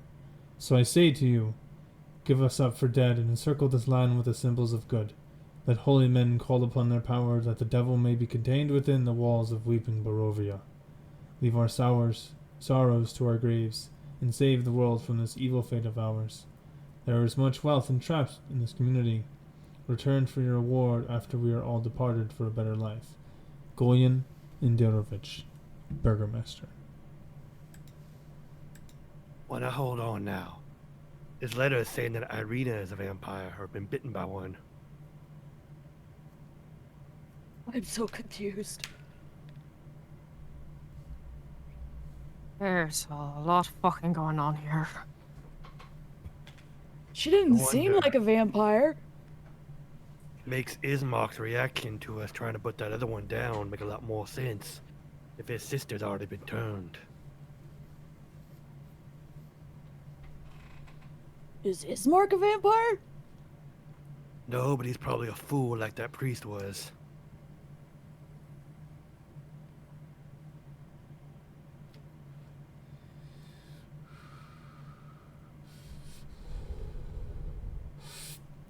Roll me a d10.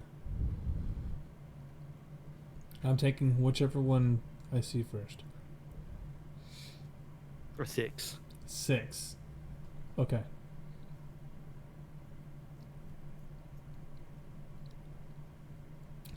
Is there anything else you guys want to do? We're going to keep on the path. Which And one? I have to answer my door, so I'll be back. Okay. Keep going through the wild, wild west.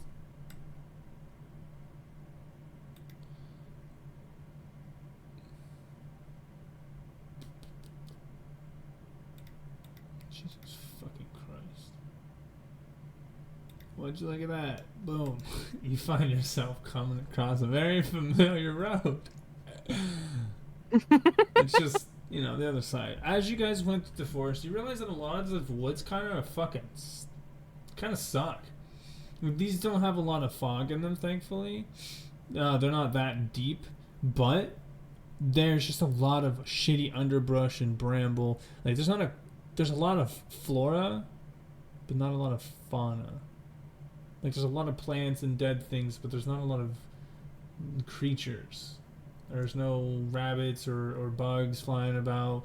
Like, as a matter of fact, most of the things you guys saw were like fresh carcasses of like rats, crows, the occasional like diseased, ragged-looking deer. With the dead rats, does it look like they were like bitten by a vampire? Like one might be feasting on them, or does it look like other animals got to them? Roll me a medicine check.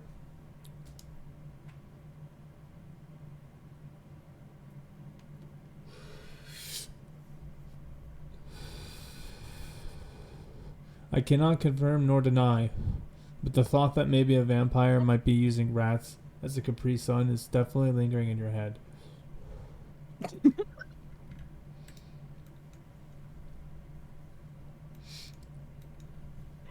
God damn it. Now all I can think about is taking the tail and sticking it down the mouse's throat and squashing the mouse, and out the tail goes. Oh, Lord.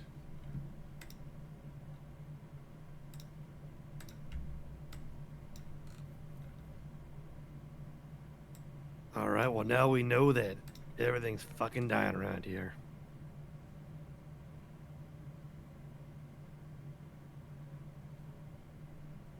Including us. Probably. Would you... Okay. Continuing your pathways. 1 hour has already passed. Is that an hour? Yeah, that'd been an hour.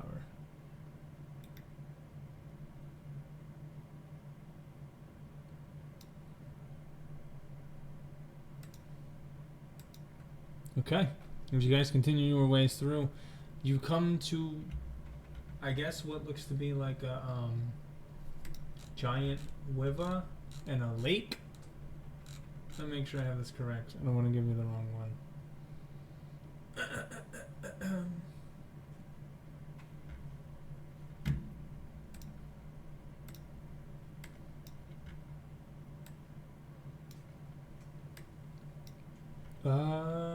Okay.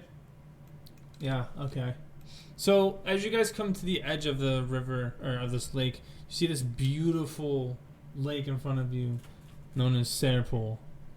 And you can see in the distance, off on the shore, what seems to be not a city, but what looks to be a conglomerate of things, of people. Of, in fact, what looks to be a caravan in the distance. You can see a smoke trail from what might be a bonfire is trailing from over yonder. Beyond that, across the lake, just more nature, beautiful sights, and of course, the ever magnificent Ravenloft Castle can be seen.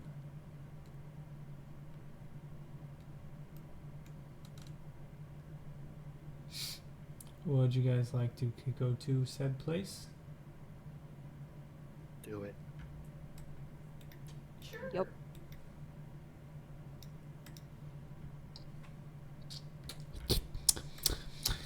Yep, boy. I'm just kidding. We're not gonna do any of that. I am gonna wait for him to get back though. And we're gonna go ahead and take our break now, since he's already gone. We'll go ahead and take a quick 5 to 10 minute, or 10 to 15. Let's go 15-minute break. Come back at 8:45. Sounds good. Alrighty.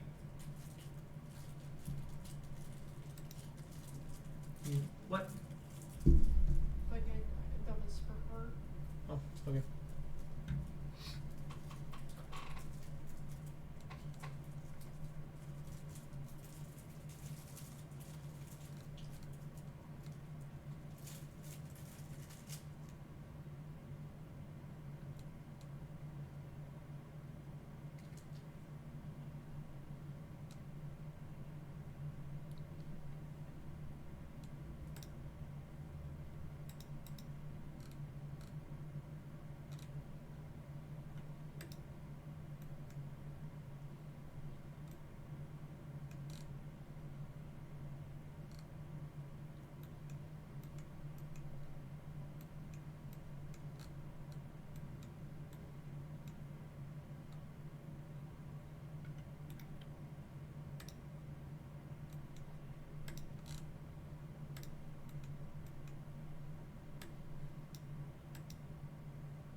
Hi. Vibing. How are you? Hey, good.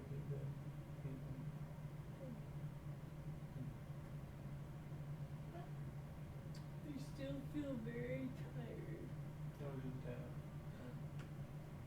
That's not just that. I feel like the majority of today I have been recovering from yesterday. We'll recover tonight.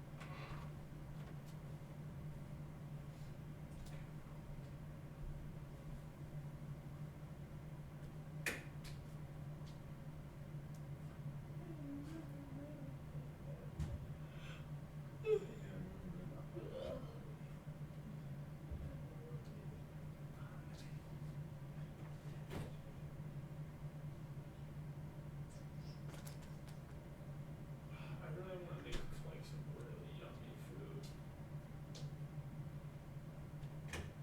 What would be really yummy? Like some really like schmack food. You said you could have a video or few ideas. Can you pull it up?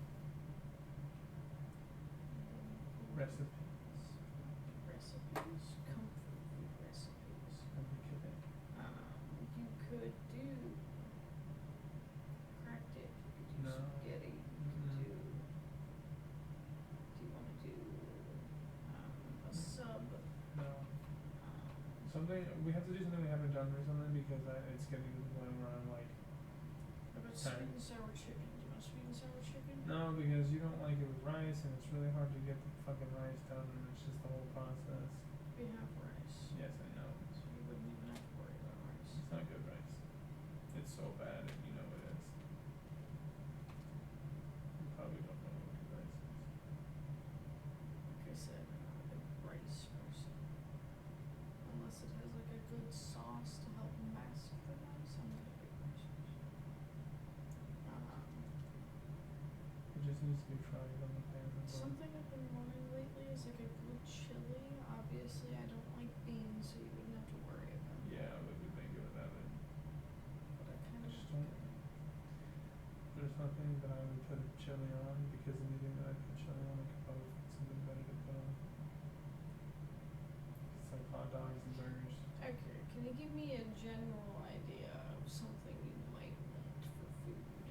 Warm is definitely a good start.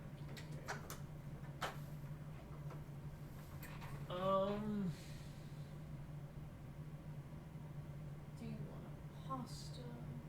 No. Do you want something you have to like bite into? Like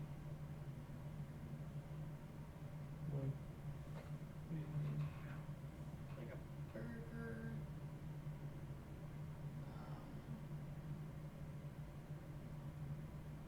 Wings? That's not an immediate no, it looks like. Oh. That hurt.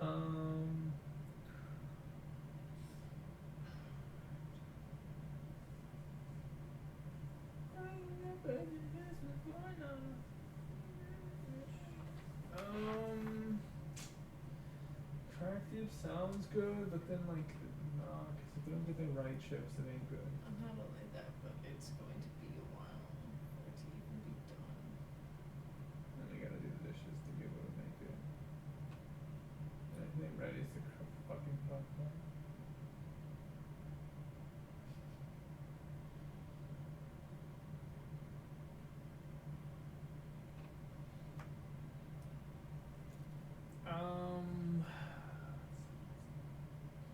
What do we got?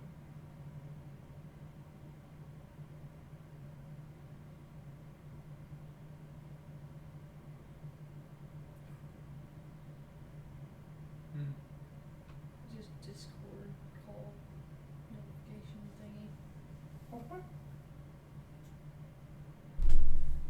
I didn't get anything, so frick yeah.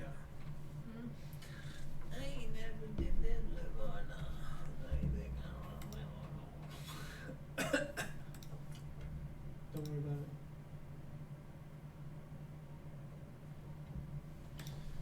I think maybe.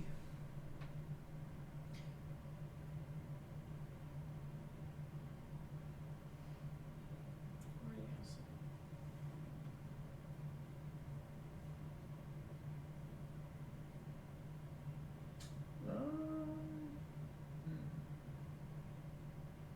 No, can't come up with anything. What about canes? Is canes even an option?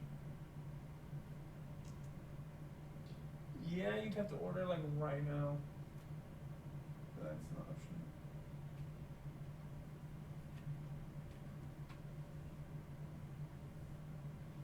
Maybe against them.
Why?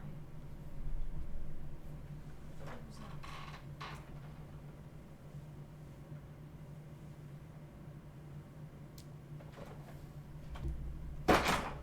Due to high demand currently unavailable. Man, fuck you.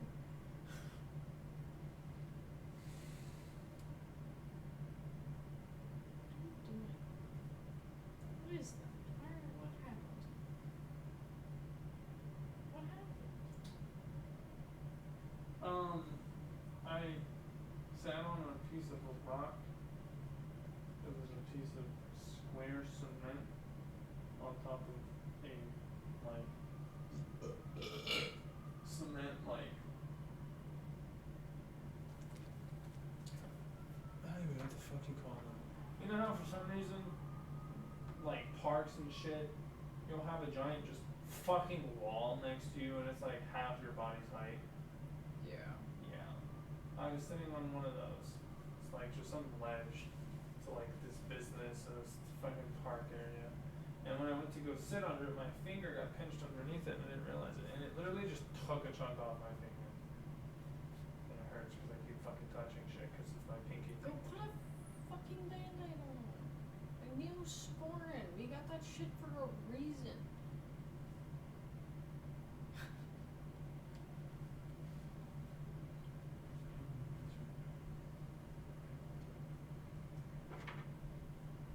If you're gonna be out here just getting your shit like all cut up and whatnot, that's not good.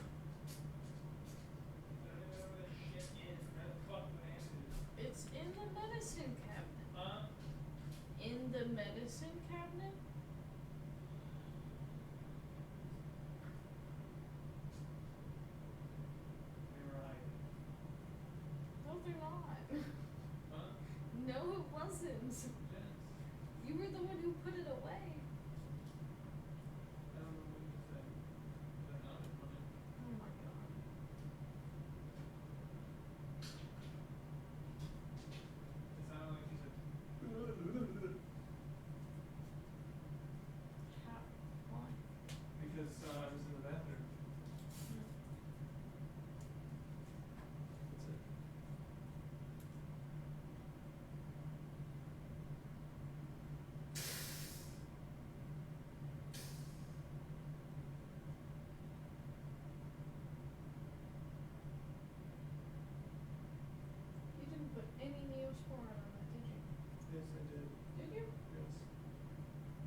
I am back. Welcome back. All ready to get on with the show? Oh yeah. You ready for this? Dun, dun, dun, dun, dun, dun, dun, dun, dun, dun. Absolutely not. Why not? Why not? Don't get me started. Join the dark side. We have cookies. And child hearts. And cookies. And or pastries. And or cookies that pastries. are child hearts. Yeah, we gotta mix them both. We don't discriminate. You have it either state you want. Alright. So y'all began your travel, eventually coming to the road. And begin making your way to the encampment that is next to Serpol. Paint you a picture. The road gradually disappears and is replaced by a twisted, muddy path through the trees. Deep ruts in the earth are evidence of the comings and goings of wagons. The canopy of mist and branches suddenly gives way to black clouds boiling far above. There's a clearing here, next to a river that widens to form a small lake several hundreds of feet across. 5 colorful round tents, each 10 feet in diameter, are pitched outside a ring of 4 barrel-topped wagons.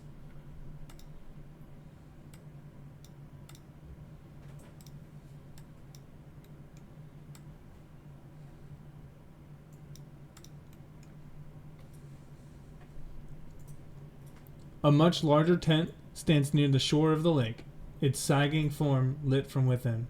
Near this tent, 8 unbridled horses drink from the river.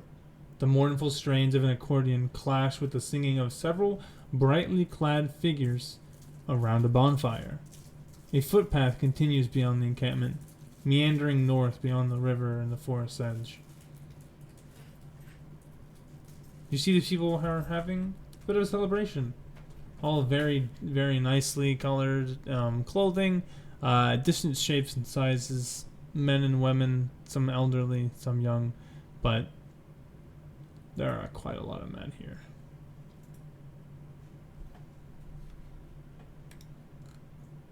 You're going to go stealth. Okay.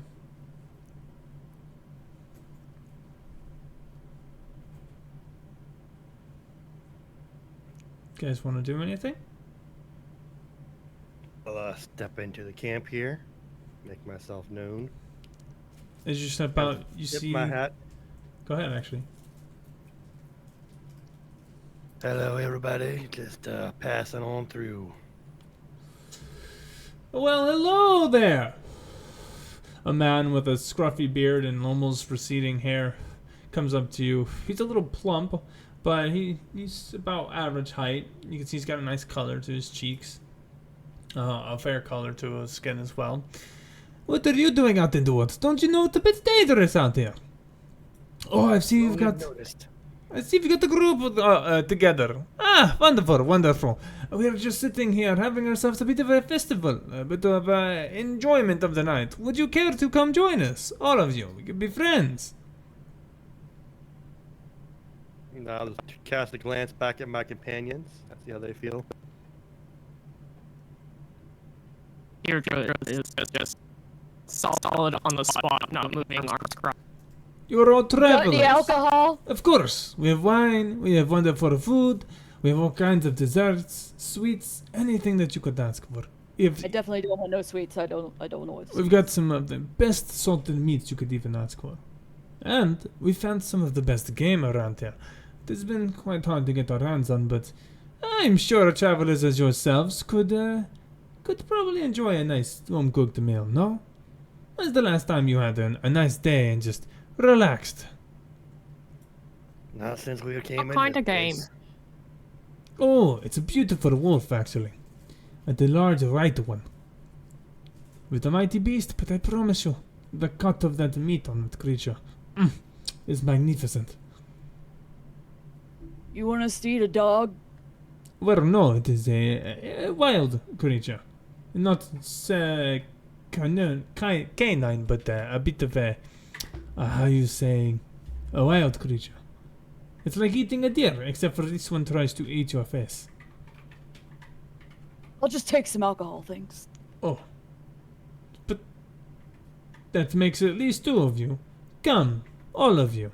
Come be friends with us. Listen to our stories. Let us tell you the wonderful tales of our Lord. Say of the Lord, their Lord. Yes. And who might your Lord be? Ah, in time, my friends, in time. For now, let us celebrate to a great night of drinking and debauchery.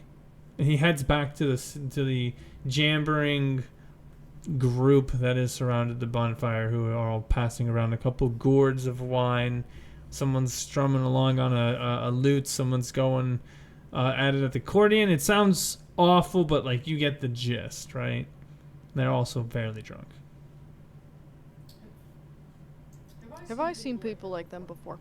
Yes, you recognize these as Vistani.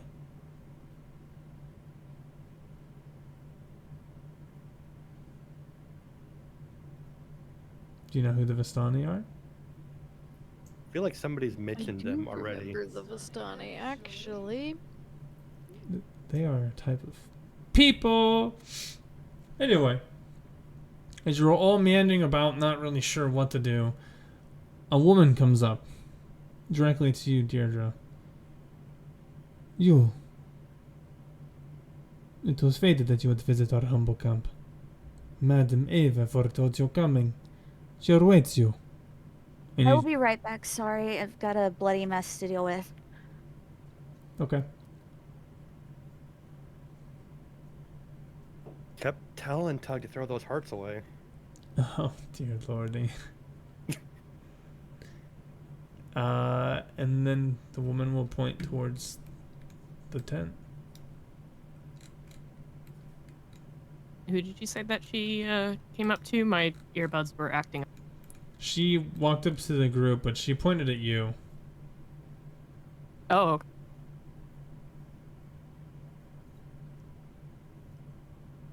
Suppose it'd be rude to ignore an invitation like that.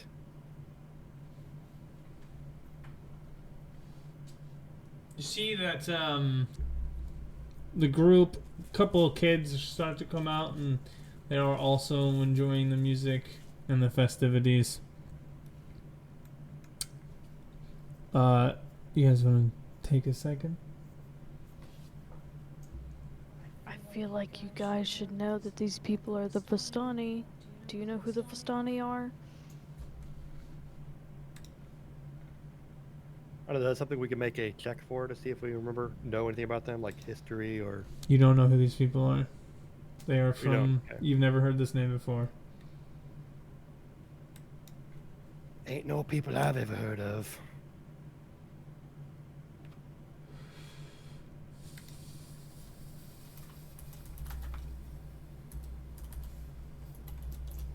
When I was traveling with Alara, we ended up running into Vistani people. If my memory serves me right, the Vistani kind of worship Strahd.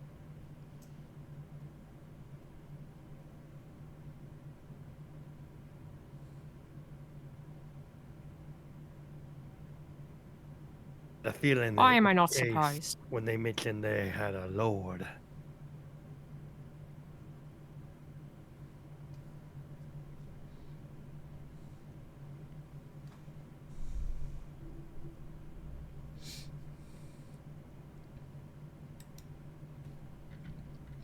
So, what do you all want to do?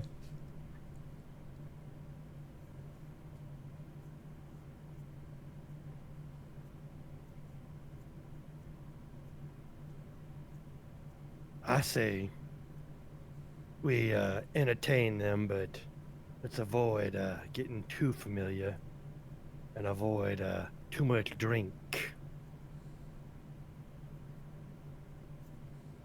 I can agree with that.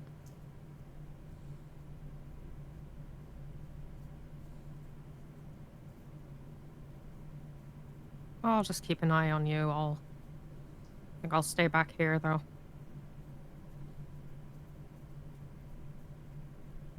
Okay. Well, Gil will follow this lady to this was it Madam something? To the big tent. Big tent, yeah. Okay. Everybody that wants to go there, go hither. Slither in. Which tent is that? The big tent. The big tent. All right. Yeah. Here we go. Don't open the door yet. Don't open the door yet. I'm gonna lock it.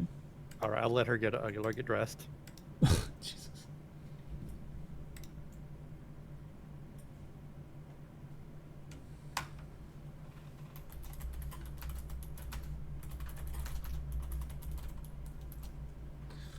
Alright, we're gonna take a second, a break. Jotun's internet is going in and out. His power is apparently bugging, like his actual home power. And since Tug is also gone, we're gonna take a breather.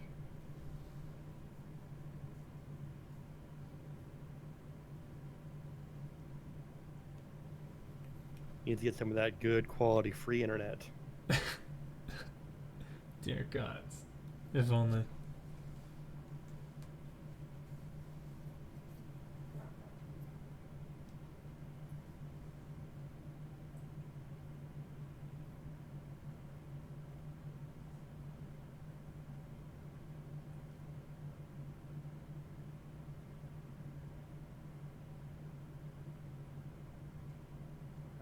Yo. Yo. Hey. Hey. Sorry about that. Oh, you're good, bro. Had a neighbor come over and then was dealing with a couple things, and then the power jumped off for a second, internet cut off, and then fucking it's weird. That's really weird. Alrighty then. Well, I'm glad that, you know. Yeah, Everything was okay though, right? Nothing dangerous, nothing bad? No, good. Alright, cool. We're waiting for Tug though. She has to go deal with, and I quote, a bloody mess. So I'm assuming somebody cut something She's also or something. can't hear us now, so she's trying to fix that as well.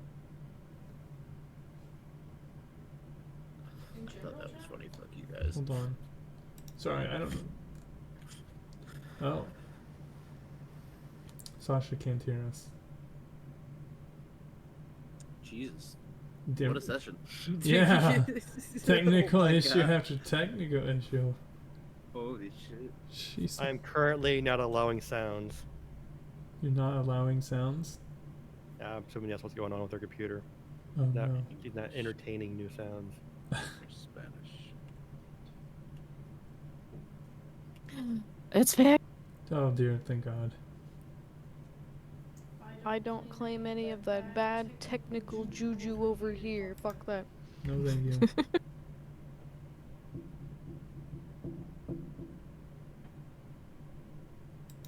Alright, so Jotun, do I need to re-describe the village for you?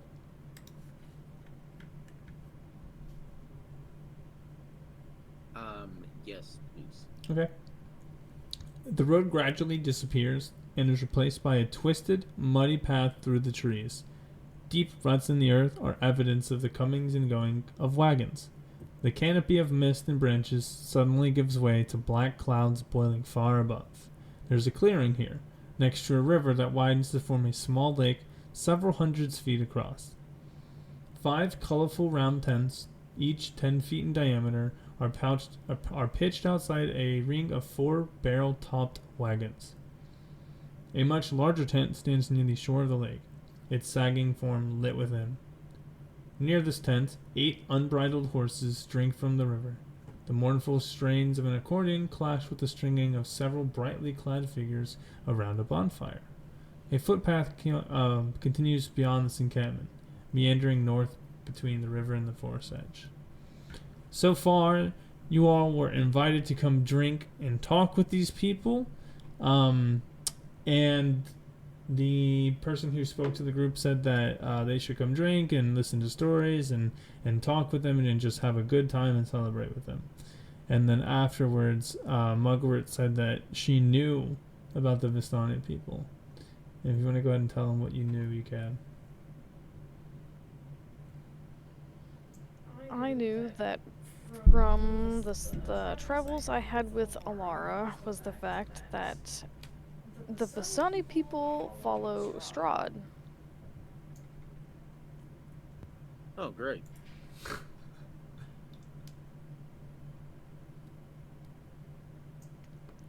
Yeah. Well, they're, like, I super friendly, and we should go say hi and hang out with them. let's do what Gil said to do and kind of just watch how much we're drinking and don't get too friendly with people, perhaps. How much for drinking of what? A wine and ale on offer here. They offered really nice wine and food. Mm. And then after that, this girl walked up to Deirdre and said that Madame Ava knew that you guys would be coming and you should go talk to her, and then pointed to the big tent. And then Mugwort and Gil both went over to the big tent. And that's whenever all the technical difficulties happened. Alright. There's an anti-technology field around that tent. Apparently.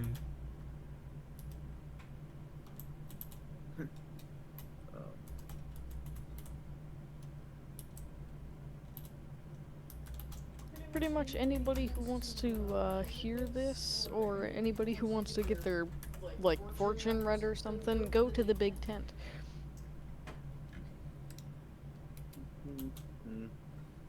I'm alright. Okay, my god.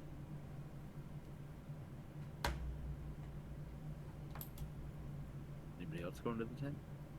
Nope. I think it's just us two. Oh. Yeah, Deirdre is very specifically not. She was not planning on entering this, and hearing that they're from the they worship Strahd is very much like, nope, extra nope. Fine, Hat Gang has this.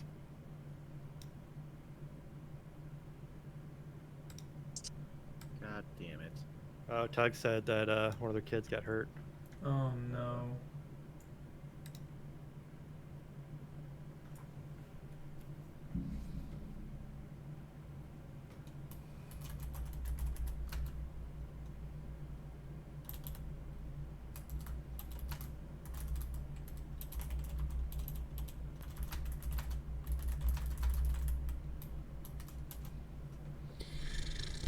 Alrighty. Did you guys get pulled over to the thing? Yep. Alright, cool. Cards.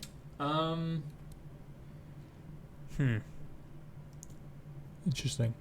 So I assume that you other three are just not gonna you other two are just not gonna interact with them, Jotun and Deirdre. Yeah, I'm staying by the road. Again, feet firmly planted, arms crossed, and just watching. Okay. Alright, well, I'm gonna go talk to these two and let you both talk. I don't know. You know, I picked the wrong person. Anyway. I'll be back. Alrighty. Hello, hello. Hello. Hello, now we're the secret chat. So, as you walk towards the tent, magic flames cast a reddish glow over the interior of this tent. You enter, revealing a low table covered in a black velvet cloth. Glints of light seem to flash from a crystal ball on the table as a hunched figure peers into its depths. As the crone speaks, her voice crackles like dry weeds. At last, you've arrived.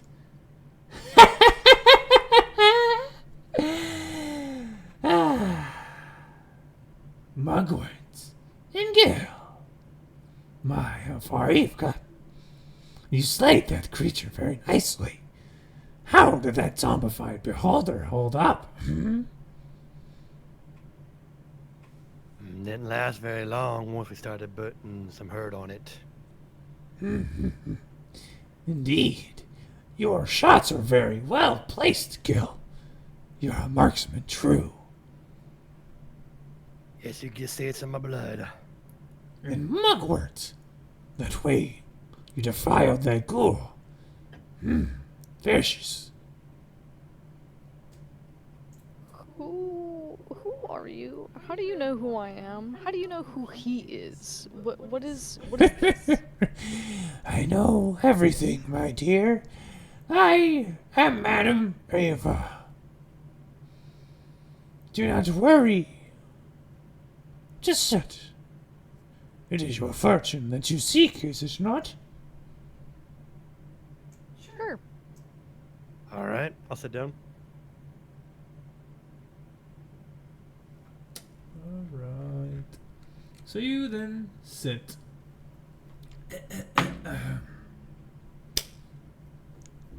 You see that the brightness begins to kind of dim down until it's just a soft light overhead. You guys can still see the bonfires, lights shining onto it, but for the most part, it's pretty well insulated in here. She begins putting her hands over the ball, kind of just waving it around. Seems to be speaking a language you guys have yet to ever hear. Before you guys see visions, and the visions are a little hard to make out, but one of them seems to be what looks like a man's face, and then suddenly blood splashed across it. The next thing that you see is what looks to be like a wolf of some sorts. Seems to be tearing something. You just hear a very fabric-like rip. And then the last one, you see what seems to be like a symbol, an insignia of sorts. It has a raven on it. Seems to be hidden away in this tiny little box in the middle of darkness. And then afterwards, the images fade. It is time. Fates have aligned. It's time for you all to figure out your destiny. Are you ready, children? Ready as I'll ever be, I suppose. Let us begin. She takes away the ball. She pulls out these beautiful, magnificent cards. You see that she draws 5 of them.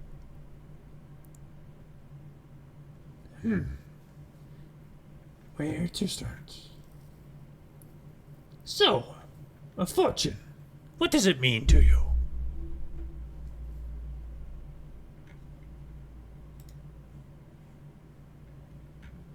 Suppose for me it means a future. Good or ill. Means at least I have one. Interesting.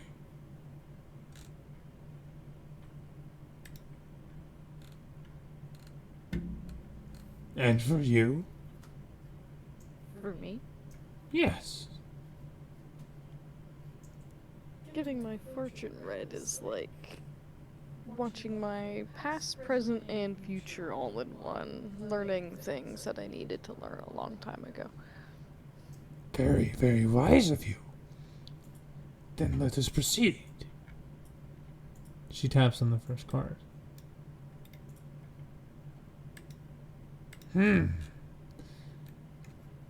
5 of Swords. Myrmidon.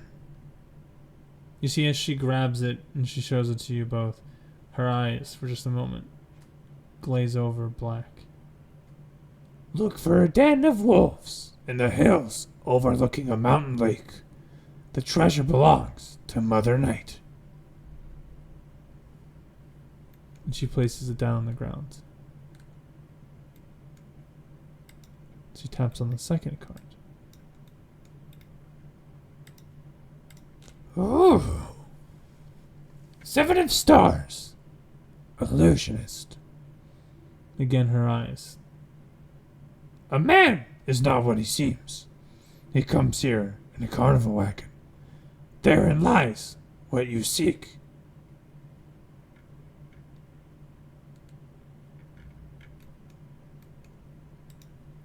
She taps on the third card.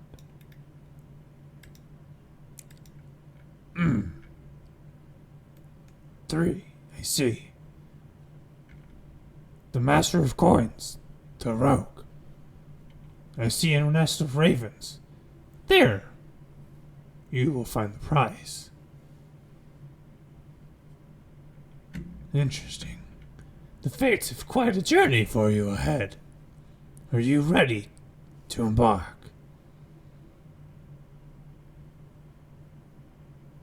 Suppose so.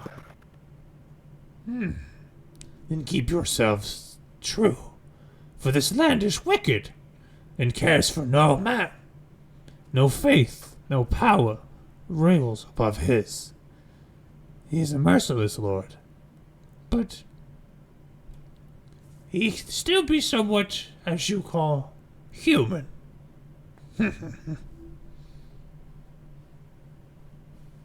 She taps on another card.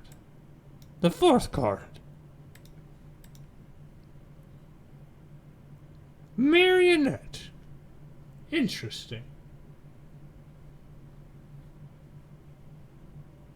What horror is this? I see a man made by a man. Ageless and alone. It haunts the towers of the castle. A wretched being. A carcass. Empty, but full.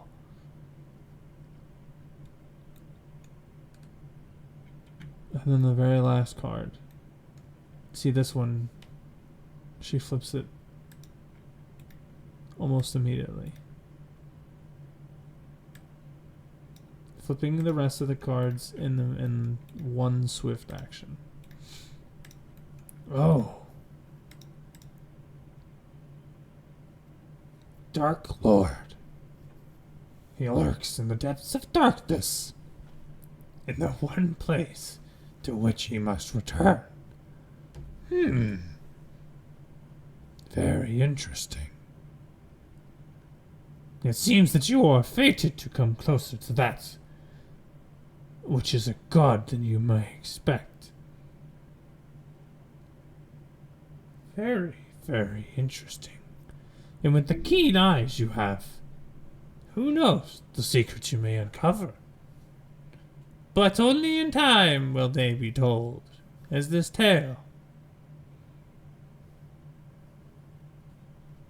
And that concludes your drawing. Please, mind your friends and enjoy yourselves tonight.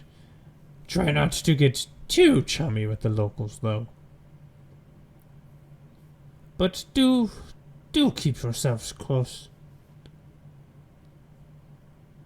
And with that, I bid you farewell. I gotta say, your readings were awfully vague. What's your point? Don't suppose there's any way of you clearing it up for us, is there? You see, I could only read that which I am told. I cannot tell you what or why I am being told, nor the meaning. Fair enough. He'll tip his hat. Well, we appreciate your time all the same. You as well, young girl. And with that, you both are gone now. You leave. Should be in the encampment now. That is correct. Alrighty, perfect.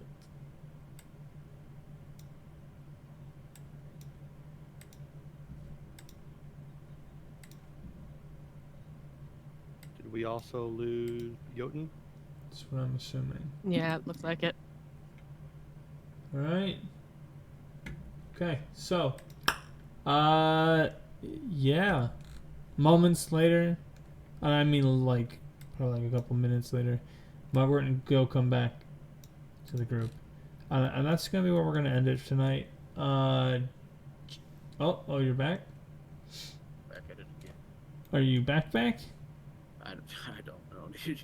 Okay, that's fine. We could just call it here, just because of technical difficulties, and Tug already had to leave, and I'm not gonna try and fight it. Alright. It has been written. Dude, it is the fucking curse. Uh-huh. Oh, Yep. just you guys wait until you find out what